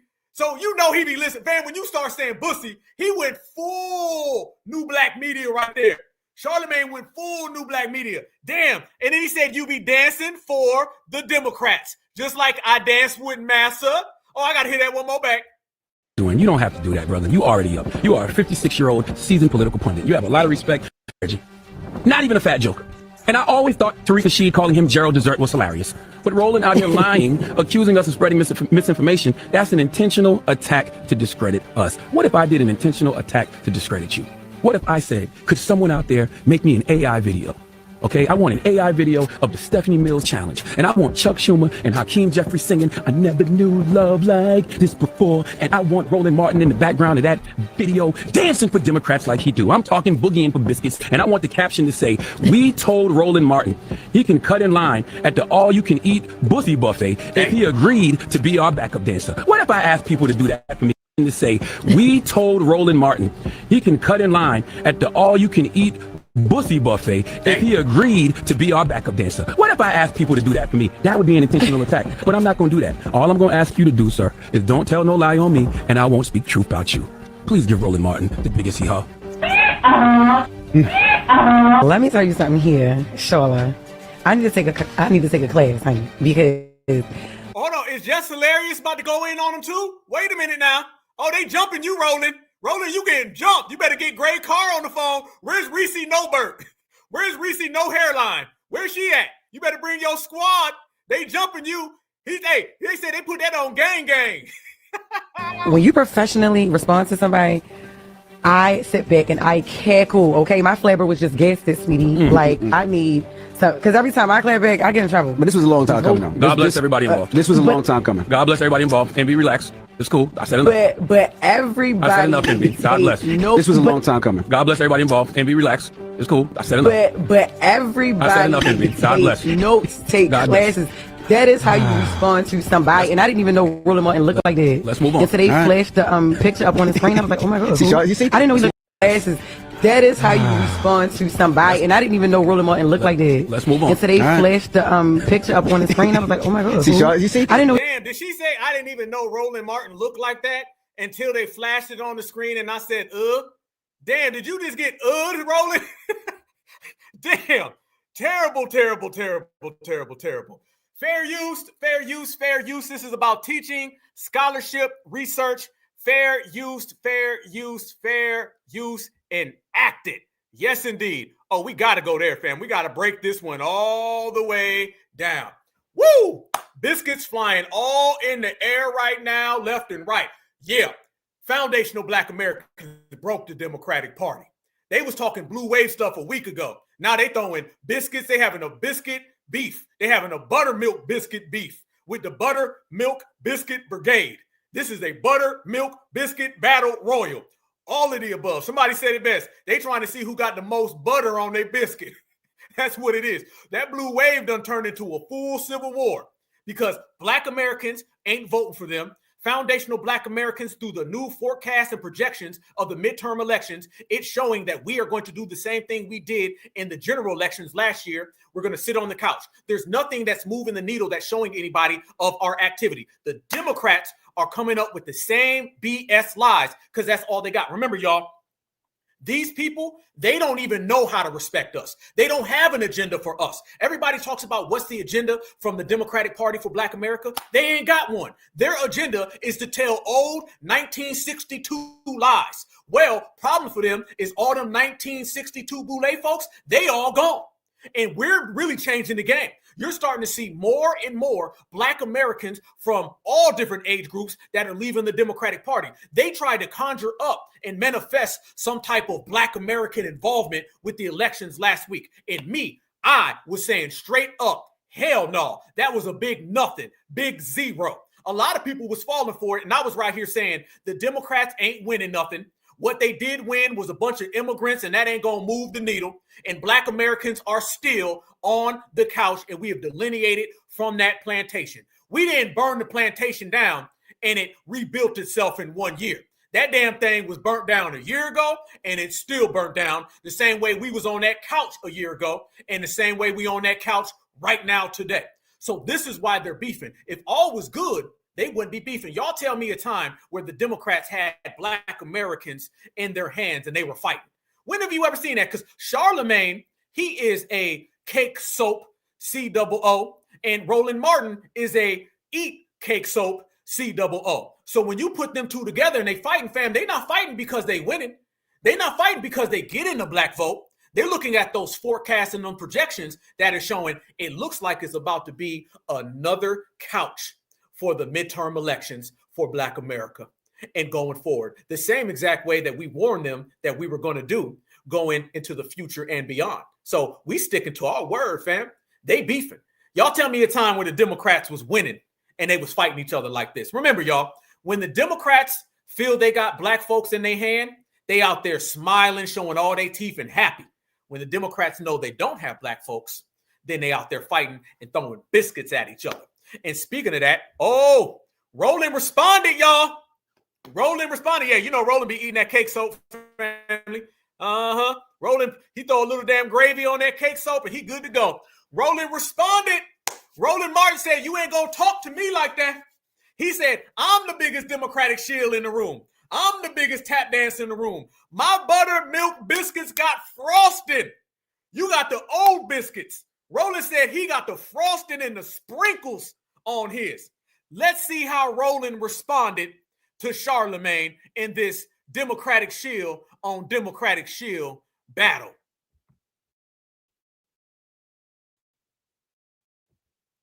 Hey, on the Breakfast Club, Charlemagne took exception to a segment we did last week where two panelists said that he provides misinformation. And so he made a whole bunch of comments, some personal attacks. And let me be real clear.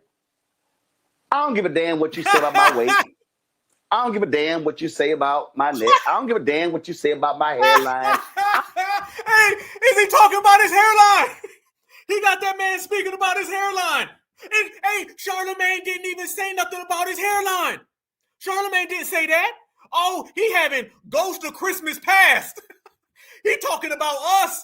He talking about Black Americans, fam. I told y'all this has every single thing to do with FBA. He's sitting there responding to things that Charlemagne didn't even say. Charlemagne didn't say nothing about his neck. This ain't about me, is it? This is about something deeper. Roland out here having therapy sessions. I don't care what you say about my nipple, my left nipple. I don't care about that. I don't care if my pants, it take me 5 hours to put them on. I don't care that they had to cut me off from the buffet at Applebee's. I ain't say that. Is these some skeletons in your closet? Do you need to talk to somebody?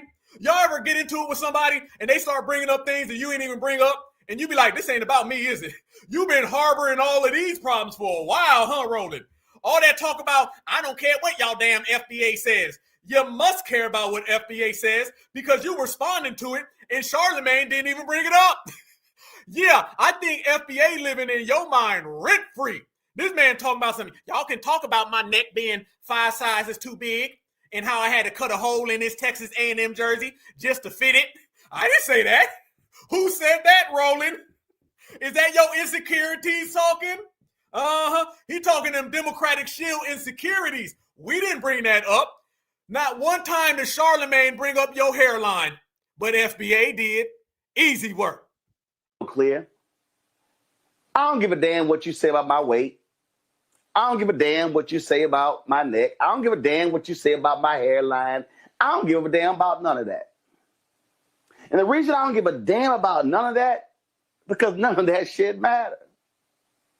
See, I am speaking to and addressing and confronting larger issues at play that have a profound and significant impact on our community. Larger issues at play. Perhaps the FBA grassroots and y'all lost the black vote. Perhaps Black Americans is sitting on the couch. Perhaps it's team couch until further notice. Perhaps it's no reparations, no vote. Oh man, This whole Democratic Shield on Democratic Shield butter biscuit battle got us all in it. And see, I'm absolutely unbothered if someone says, "Oh, you're a Democrat shield, and you doing this, that, and the other for the Democrats." No, because see, I'm real clear. I stand up for black people. I stand up for black people on the local level, the state level, the national level, international level. I fight on behalf of black people. I've worked in black-owned media, not black-targeted media. He bucking them eyes, y'all. He bucking them eyes. Them eyes is bucking. Look at him, fam. He bucking for buttermilk biscuits. Hey, I see it in the chat. I see you, Summer. She said, hey, he is the larger issue. You are the larger issue, Roland. Goddamn. iHeartRadio owns the Breakfast Club. That's black targeted. That's not black owned. So I've worked on black owned media since 1990. That's 35 years. I'll be 57 on Friday. That's 35 years. See, when I was at CNN, I was with TV One. I was with WVON Radio in Chicago. And then later during the Time Journal Morning Show. And got fired from all three of them. So when you ride for black people, then you are clear in what your focus, your mission, and your agenda is. And you see, for me, my mission is I stand on truth and facts. Roland, now you know you can't stand for more than 3 minutes before your ass start getting out of breath. Stop playing. Stop playing, Roland. You ain't standing on nothing. And hey, fam, is he trying to go preacher? Because I understand in my mission. Roland is done. Fam, this is the final days of Roland. Roland over there tripping. Roland over there bucking his eyes, bucking his nostrils, talking about things Charlemagne didn't say. This man is broken. Broken Roland. Is I stand on truth and facts. Max Robinson. The first today is. And you see, for me, my mission is hanging out in the kitchen. Is that your mission? His mission is hanging out in the kitchen. Look at Roland. He over there thinking, fam. He over there trying to come up with something. Watch this right there. Say it, Roland. How you feel? And you see, for me, my mission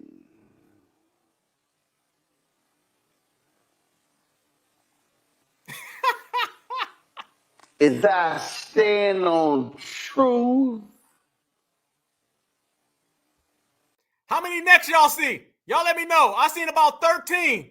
How many y'all see? Y'all talking about my neck? Y'all talking about my hairline? How many? I'm taking all numbers, fam. I seen about 13 right there. Where the hell are the shoulders? That's all I'm asking. And facts. Max Robinson.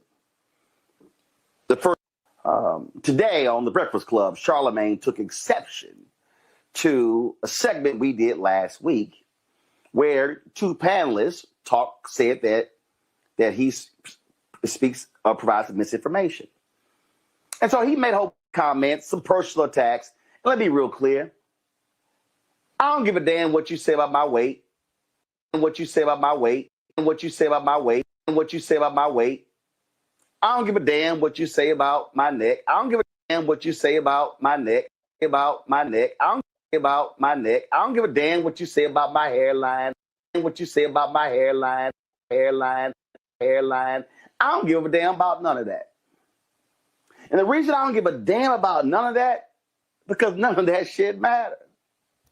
Hey, wait a minute. Did he just go sassy with his neck, y'all? Watch him. Hey, Watch him just sashay his neck, y'all. Watch this. That shit matter. No. See, give a damn about none of that. And the reason I don't give a damn about none of that, because none of that shit matters. He twisted his neck. And the reason I don't give a damn about none of that, because none of that shit matters.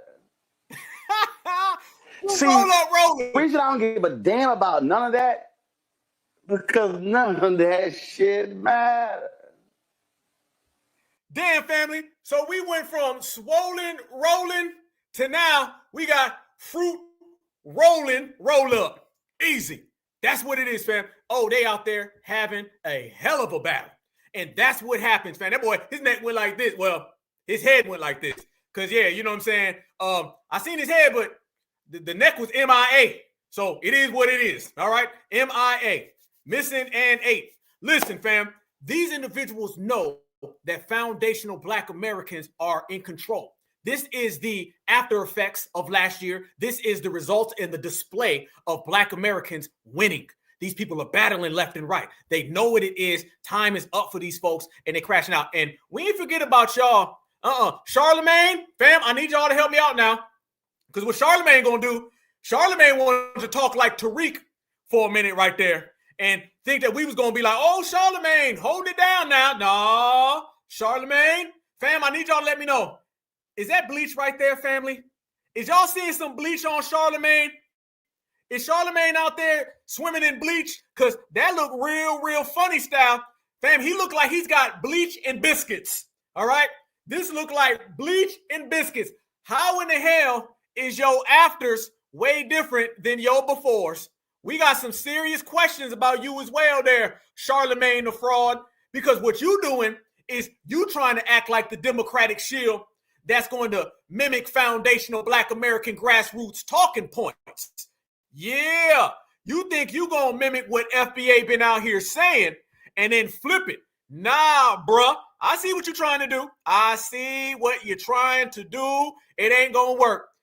That right there, family, is clear as day. Somebody who's been mimicking the foundational Black American grassroots. The man started dropping every single term that we say, going in on Roland Martin. Roland Martin's out here talking about his lack of neck and his hairline and his weight, and he just ate, and he's about 15 minutes too late. And Charlemagne is out here with his before and after looking real funny. Yeah, Charlemagne, you're out here looking like Vibes Cartel, bro. You got some serious questions that you need to answer. As a matter of fact, we gonna answer it for you. Your ass has been on a diet of biscuits and bleach. And if that's the case, you can't speak. So you can see that right there, y'all. These individuals are fighting because the butter biscuits running out, running dry. What that really is, fam, there's about one biscuit left. There's one bit, fam, I told y'all, there's one biscuit left. That's it. That's the biscuit. Fam, who gonna get the last one? It's the last biscuit. Who gonna get it? Van Jones gonna come walking through that door. He gonna want that damn biscuit. Trust and believe the biscuits is drying up. The biscuits ain't there no more. I told everybody we messed up their supply. They can't get it. And there's a government shutdown, y'all. They can't even use their benefits to get the biscuits. Oh, you gonna see an all-out biscuit war, y'all. You think what's going on in Nigeria is bad? Wait until you see these tap dancers fighting for the last biscuit crumbs, y'all. They are done for. They ain't getting none of that money no more. All the funding done dried up. They can't use their food stamps. You know why Roland want to get that damn government popping again, because he need them food stamps to get them biscuits. Charlemagne, he need them damn biscuits because he spent all his money on bleach. So when you're spending money on bleach, but you ain't got no biscuit, then you gonna find yourself in that situation right there. Yeah, them folks is having an all-out COON battle for the last butter biscuit. And family, y'all know what they say. No risk it, no biscuit. And that's why they out there fighting. And we got receipts on everything. Roland knows that he has always been a Democratic shield. And let me show y'all what happened. Foundational Black Americans, remember, we pulled up all of that. See, what you seen Charlemagne doing was Charlemagne was out there and he was talking about how Roland Martin has been fired and he's on YouTube. He was throwing all types of Roland being a failure on Roland. And what was Roland doing? Talking that blackity black stuff. Why doesn't it work? Because Roland has been out here taking money. That $350,000 that Roland ended up getting, well, family, that $350,000 didn't get past the Outback Steakhouse. So Roland is done for, and he ain't got nowhere to go.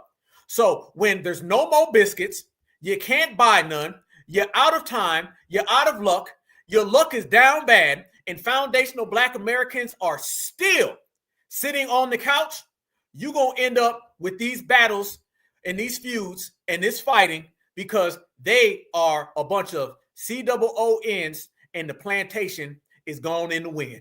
That's how foundational Black Americans got these people. We broke the Democratic Party. We shut down every lie.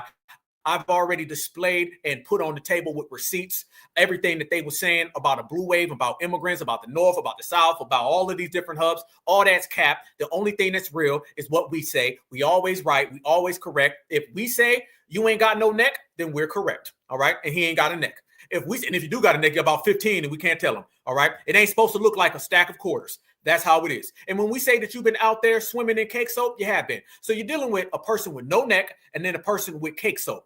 That ain't representative of foundational Black America. See, brothers and sisters, we ain't on that type of time anymore. Foundational Black Americans, we made it clear. We're going to stand on certified business. If you ain't got nothing for us, we running you out the paint, and we're going to be loud and proud and boisterous about our goddamn selves. They're all right now getting used to a new era. How do you know it's a new era? Because you never seen any of this before. You never seen them fighting like that. You never seen them mimicking our talking points. Charlemagne the fraud thought he was slick. Talking all that FBA grassroots talk. Soon as he get around Kamala and them, he on that Democratic shield. So he's a Democratic shield, bum. Roland's a Democratic shield, bum. And foundational Black Americans made the decision, you know what? We're going to represent ourselves. We're going to do and say and move as we please. People don't like it. People ain't got to love it. However you feel about it, who gives a damn? Like me and my brother Ox always say, I expect you to expect it. What is it that you need to expect? You need to expect that certified sisters are stronger than ever. Certified brothers are stronger than ever. And if both of those are stronger than ever, then that means the certified family is stronger than ever. So we've taken our destiny into our own hands. We ran all of them out the paint, got them all out the way. And the only thing left standing is foundational Black America. And let me tell y'all what's really got him pissed off. Because that whole battle right there, that was really Roland venting that FBA and the grassroots have destroyed him. That's why he's bringing up his hairline and everything. Roland talk all that talk how he don't care. You're only talking about it because you do care, okay? And I see the way all of that chicken grease was coming out your pores. You sweating because your ass is terrified. If you weren't terrified, I wouldn't have been seeing them puddles of chicken grease. Roland is petrified, terrified. He cannot sleep at night because he knows foundational Black Americans are in it to win it, and foundational Black Americans are up right now. That is it. So when you see the chicken grease coming out of his pores, that means he's afraid. When you see Charlemagne trying to talk like he's grassroots, in which we reject, that means he's afraid. And they're having this whole battle, and they think it's about the government shutdown. They think it's about the Democratic Party. What it really is two Democratic shields with nowhere to go because foundational Black Americans, we're the ones in full control, top drop back 100 miles an hour. And how do you know that we winning right now? And how do you know that what we say is dominating everything? I am about to show y'all a video that's going to blow your mind. But this video is the absolute personification of what we're talking about. If you want to know who controls Black America, all you got to do is look at foundational Black Americans. Remember, y'all, this is the first time in history that the FBA grassroots has destroyed the boule. So much that do y'all know a lot of boule folks is saying they done with the Democrats? Oh yeah, you didn't ever think you'd see that, do you? Remember we told everybody a year ago, and I purposely said it, number one activist. I told everybody, I said, y'all, by 2025, we're going to see a bunch of people leaving the boule plantation, and they're going to want to get down with the grassroots. I said it. I said a lot of folks that was vote blue no matter who, they're going to be denouncing vote blue no matter who. They ain't going to want nothing to do with it no more. I told everybody that the biggest Democratic shields on the planet are going to want to come and be a part of this certified 100 grassroots. And I'd be damned if it hasn't came true. But like I always say, fam, FBA is always right. And when we say Roland ain't got a neck, then we correct. Watch this, family. You got Boule folks, and they saying they done with the Democrats. And this is all a result of the grassroots being up and the grassroots being the winners. Look at this. Right here, family. To all the vote blue no matter who people. This man is a lifelong Democratic shield. I think he's got some sugar in his tank. But guess what? Even he knows that the Boule and the Democratic Party is over. We done pissed off the sassy Democrats now, y'all. FBA grassroots must be the greatest. Watch. Are we ready to finally give up the saying, vote blue no matter who? Are we, as a Democratic Party, finally ready to give up that saying? Because I have been ready to give that up. Maybe we need to put in the comments, maybe like what we're gonna, what's our new slogan? Because vote blue no matter who is becoming more and more detrimental, and the results of vote blue no matter who is showing so much. Like, if November 5th showed us anything, is that the Democratic Party would fight more to the left and punch to the left than they would to the right.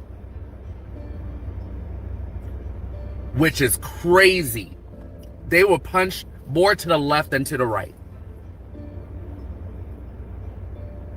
Like the fact that we can't even have, please don't talk to me about whatever Cory Booker, whatever Hakeem Jeffries, whatever Chuck Schumer, whatever those establishment Democrats are talking about. Miss me with that bullshit. Woo! Miss me with the bullshit. Oh, he cursing. He mad, y'all. I see Skittles flying all over the place. This man used to taste the rainbow. Now he got to go. Fam, this man said he done with vote blue no matter who. He said he done with Cory Booker. He said he done with the Democrat. He's done with the left. They done pissed off the sassiest Democrat. And by the way, y'all, this video is from 1 day ago. This ain't from last year. This ain't no rewind. Look at the bottom. This was 1 day ago. So if 1 week ago they said there was a blue wave, we said, hell no, it's FBA grassroots. And now their Democratic shields are throwing their luggage off the Titanic and they want nothing to do with the Democrats. FBA must be the greatest. Go ahead, sassy man. Tell us why you done with the boule. The fact that we can't even have, please don't talk to me about whatever Cory Booker, whatever Hakeem Jeffries, whatever Chuck Schumer, whatever those establishment Democrats are talking about. Miss me with that bullshit. Miss me with the bullshit. Me with the bullshit. With the bullshit. With the bullshit. I am not voting for somebody just because they have a blue tag by their name. Oh, damn. Ain't that what we said? We said that, fam. We the ones who destroyed vote blue no matter who. Do we got certified foundationals? Do we got vote blue no matter who?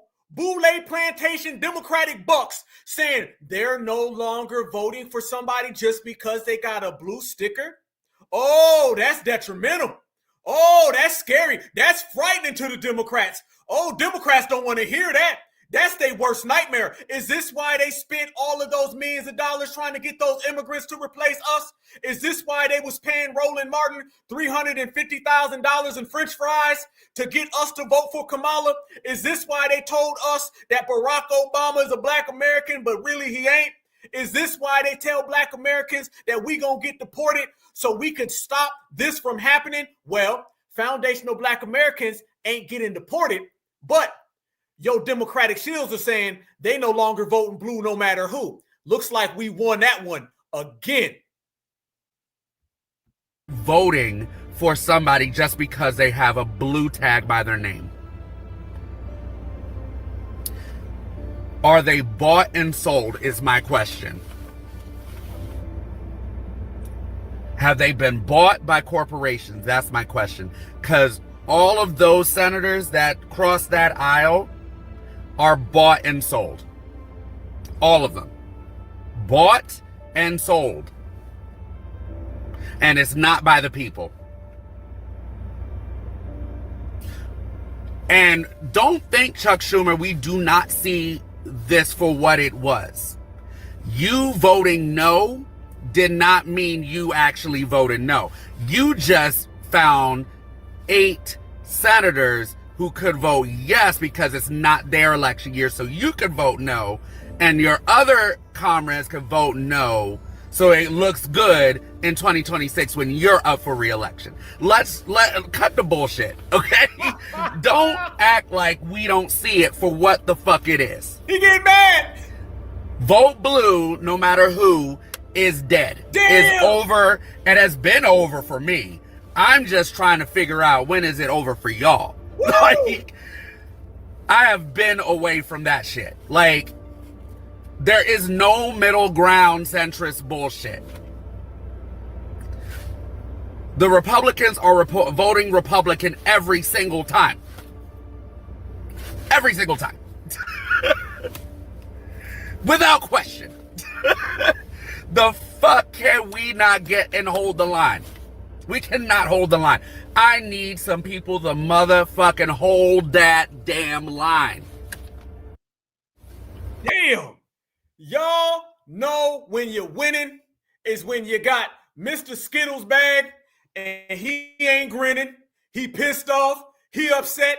But every single thing that he's saying is what we've been saying a long time ago. They spent thousands of dollars, millions of dollars, billions of dollars to try to get our talking points to stop, to try to stop foundational Black Americans from having the influence over everybody. Why do you think all of those Democrats spy on us? Why you think Charlemagne the fraud is out there mimicking what we say in the grassroots? Why you think Megyn Kelly and all them be watching?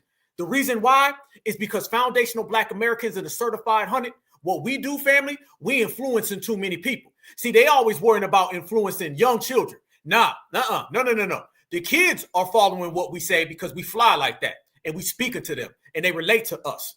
But what they really are afraid of is that we got everybody that was voting blue no matter who. They out there saying, damn, them Black Americans in the grassroots is making a hell of a lot of points. You starting to see grandmas and grandpas, people who voted for the Democrats for 60 years, people who are out there in the rain, sleet, hail, snow, pulling out the lever, voting just because. Now what they're doing is questioning the Democrats. Where did they learn that from? Us. Now they're out there calling out the Democrats. Where did they learn that from? Us. Now they're saying, well, Democrats, you do more for illegals than you do for Americans. Where did they learn that from? Us. So our influence has did exactly what I predicted it was going to do. It took over the whole damn country and the whole damn world. Oh, it ain't just about music. It ain't just about fashion and how we dance, y'all. Everybody listens to us and everything we say. That is politically, socially, spiritually. Everything foundational Black Americans speak into existence, everybody wants a part of. So now that has came knocking on the door of the Democratic establishment, the Republican establishment, anybody in between. And what it has told everyone is message delivered, message received. When foundational Black Americans and certified Black society says something is going to happen, it's going to happen. When foundational Black Americans and certified Black society says we going to win, we going to win. And when foundational Black Americans and certified Black society says it's no reparations, no vote, then it's no reparations, no goddamn vote. And apparently your people is saying the same damn thing because we win and that's what we always do. Absolutely. Family, this is what we doing out here in these streets. We out here representing for foundational Black Americans. We built this country. We fought in every war. While everybody else was running and hiding, we sat right here, loyal to the soil, 10 toes down, you dig? And we've been representing and loving each other. So what I want to do right here, family, I want to give a shout out to all of my brothers and sisters who have been in the military or families. I see a lot of people who have been in the military, and we started the broadcast doing that. But since we in here now and we rocking, I want everybody else right now to let me know if you are a veteran or if you have veterans in your family or you've had somebody that served. We started off the broadcast, and it's only right that we end the broadcast this way. See, we different than y'all tethers, y'all fleers, and y'all ops, okay? We bang with who we came with. If we leave together, we gonna come home together. So the same way we started this thing is the same way we gonna finish this thing. Trust me when I tell y'all. Shout out to all of my veterans. We appreciate your duty and your service. I want to give a special shout out to the 3 times original Black Panthers. Yes. This is not the Black Panthers from the South. This is not the Black Panthers from Oakland. This is damn sure not that whack-ass movie. This is the 761st Tank Battalion, the original Black Panthers that don't get the proper etiquette and respect that they deserve. Oh, these were some bad brothers and sisters, family. Because remember, you do the time with your family, okay? This was established in 1941. And it was activated in 1944. They went over and served, and they stood on business for foundational Black Americans. Because remember, y'all, we got it right today. We always had it right. And that is that if something happens to America, then it happens to me. Why? It's because my home is America. My family's here in America. If I want to go to the gravesite of my grandparents, it's going to be right here in America. When we're gone, our kids are going to be living right here in America. So if you got something to say against America, then you talking directly to me, and we going to handle it directly. So Black Americans always stood on business for that flag because that flag is waving in my sky, in the sky that we are in right now. The men of the Black American 761st Tank Battalion entered combat in Moorville. This is on November 7th, 1944, in an inferno of battle. They provided the worth of the first of the hard-fought battles as well as plenty others. But I want y'all to know this. We're the only people who fight abroad and fight domestically. So as we have inferno battles outside of America, we've had inferno battles right here in America. We fought supremacy, not with mosquitoes neither. Checkmate. We fight supremacy with them hands and them feet. The same way that we go all across this world and we stand on business. Because let me go ahead and tell everybody something no one wants to talk about, but I'm going to say it. Right now, when people think about America, they're thinking about Black Americans. Go right now on any social media and type in white Americans. You ain't going to get no videos. Type in Black Americans. You're going to get more videos than you can possibly imagine. So shout out to everybody who has served, all my veterans in the house tonight.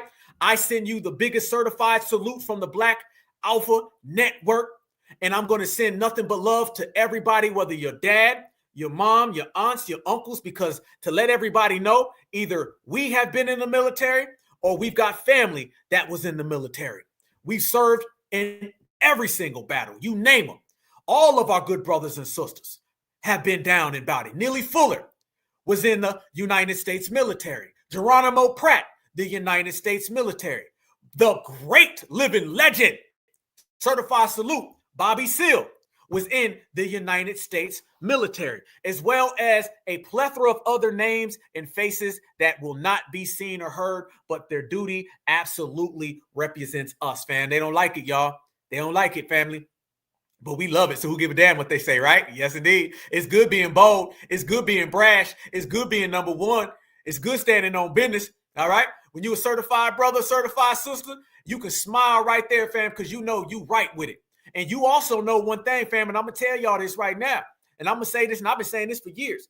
The biggest secret in the whole world that people know, but I'm going to bring out, and trust me, they understand this.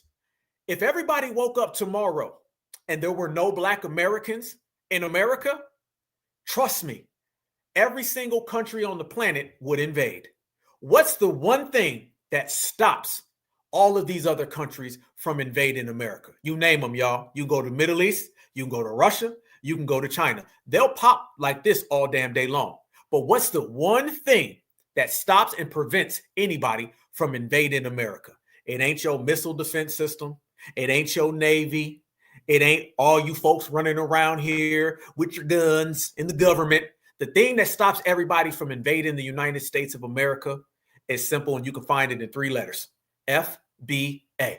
They know that you bring your ass over here, you're going to have to deal with these crazy ass black folks who've been fighting their whole damn life, who've been building their whole damn life, who've been standing on business. They don't run from nobody, don't take no losses. We don't play the background, we play the front line. We bout whatever you bout, we gonna bring it. Don't start none, won't be none. Everybody knows ain't nothing to it but to do it. They know what it is. They know. Every single person on the planet knows that you come over here to America with that smoke, you gonna have to deal with us first. What you want? You want to go to California? Oh, good luck dealing with my certified brothers and sisters on the West Coast. You come across the Pacific Ocean, and the first thing you're gonna see is my brothers and sisters out there in California. You don't want none. Okay. Say, all right, you want to come across the Atlantic Ocean. You gonna land where? On the East Coast? Good luck dealing with my brothers and sisters out there in New York City, New Jersey, all throughout Maryland. Good luck having to deal with them. Oh, you want to come like a little further down. Oh, so where are you going to land at? You're going to land in Georgia, North Carolina, South Carolina, Virginia? Oh, good luck to you. Oh, better yet, you want to come in through Mexico, and you might run into my brothers and sisters, I don't know, in Texas or Louisiana or Mississippi. Or you want to go above all that, and then you might land in a place called, I don't know, the Midwest. You sure you want to land in Chicago? You sure you want to go to St. Louis or Kansas City? How about you pull up in Ohio? You want to go deal with them Buckeyes? Do you really? You want to go to Michigan? You want to go to Indiana? So wait a minute. So you go to the West Coast, some California folk waiting on you. You come out here to the East Coast, the South or the Northern East Coast is waiting for you. And if you somehow get past any of that, you want to end up in the Midwest, you're going to have to deal with the Midwest folks. And we all one phone call away. Trust me, family, there ain't no defense system better than foundational Black Americans. So on this Veterans Day, we celebrate all the foundational Black Americans, no matter where you are. They know better, fam. This country is protected by us. But guess what, y'all? Ain't nothing new about that. This country's always been protected by us. That's why when they talk about why this country's never been invaded, and they always talk about it's the oceans and it's this, that, and the other thing. Damn that. It's because of foundational Black Americans. They know better. They understand, family. You can go to Africa. Don't matter where the hell you go. They're going to bring mosquitoes and Jollof and you can come on in. You can go to Jamaica and they're going to beg the Chinese to go on over there. Just like that chick was saying earlier. But you know, when you come to America, you're dealing with the #1 lineage, heritage, and culture of resistance and fighting. And our resume and our work speaks for itself. So like my great, wonderful, foundational Black American Uncle Wayne always says, he says, you run up, you get done up.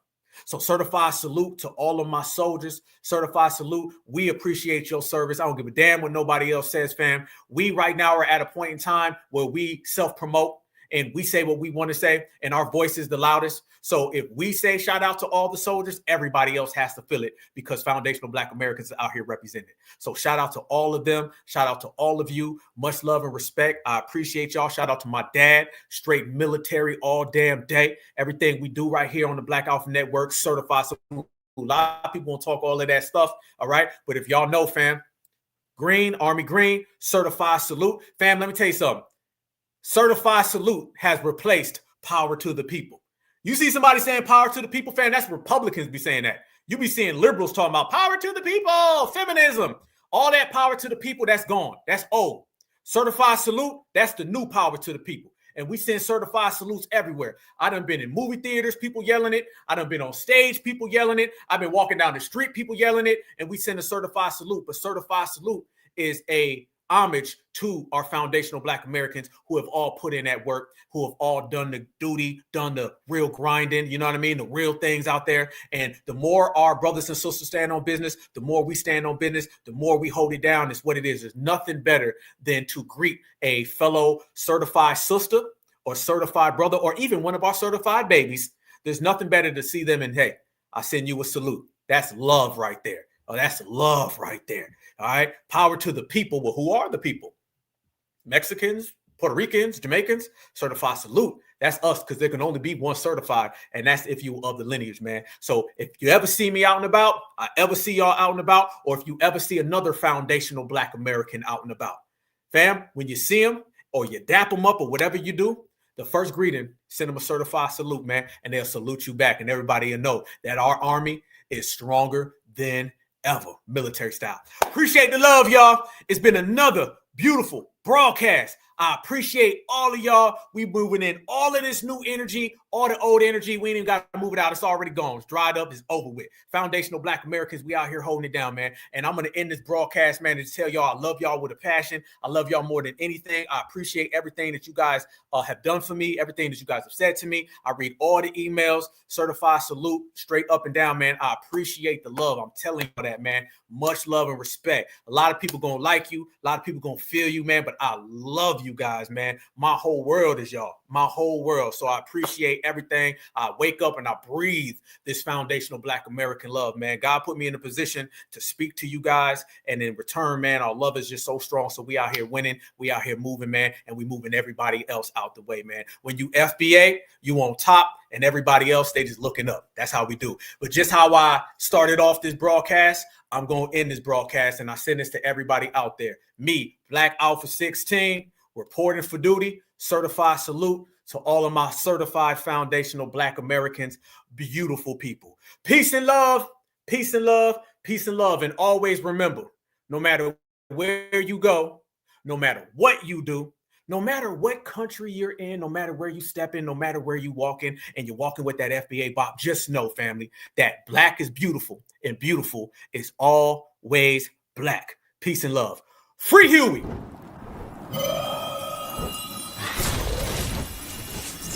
Black Alpha Network. Home of Black excellence. Power to the people.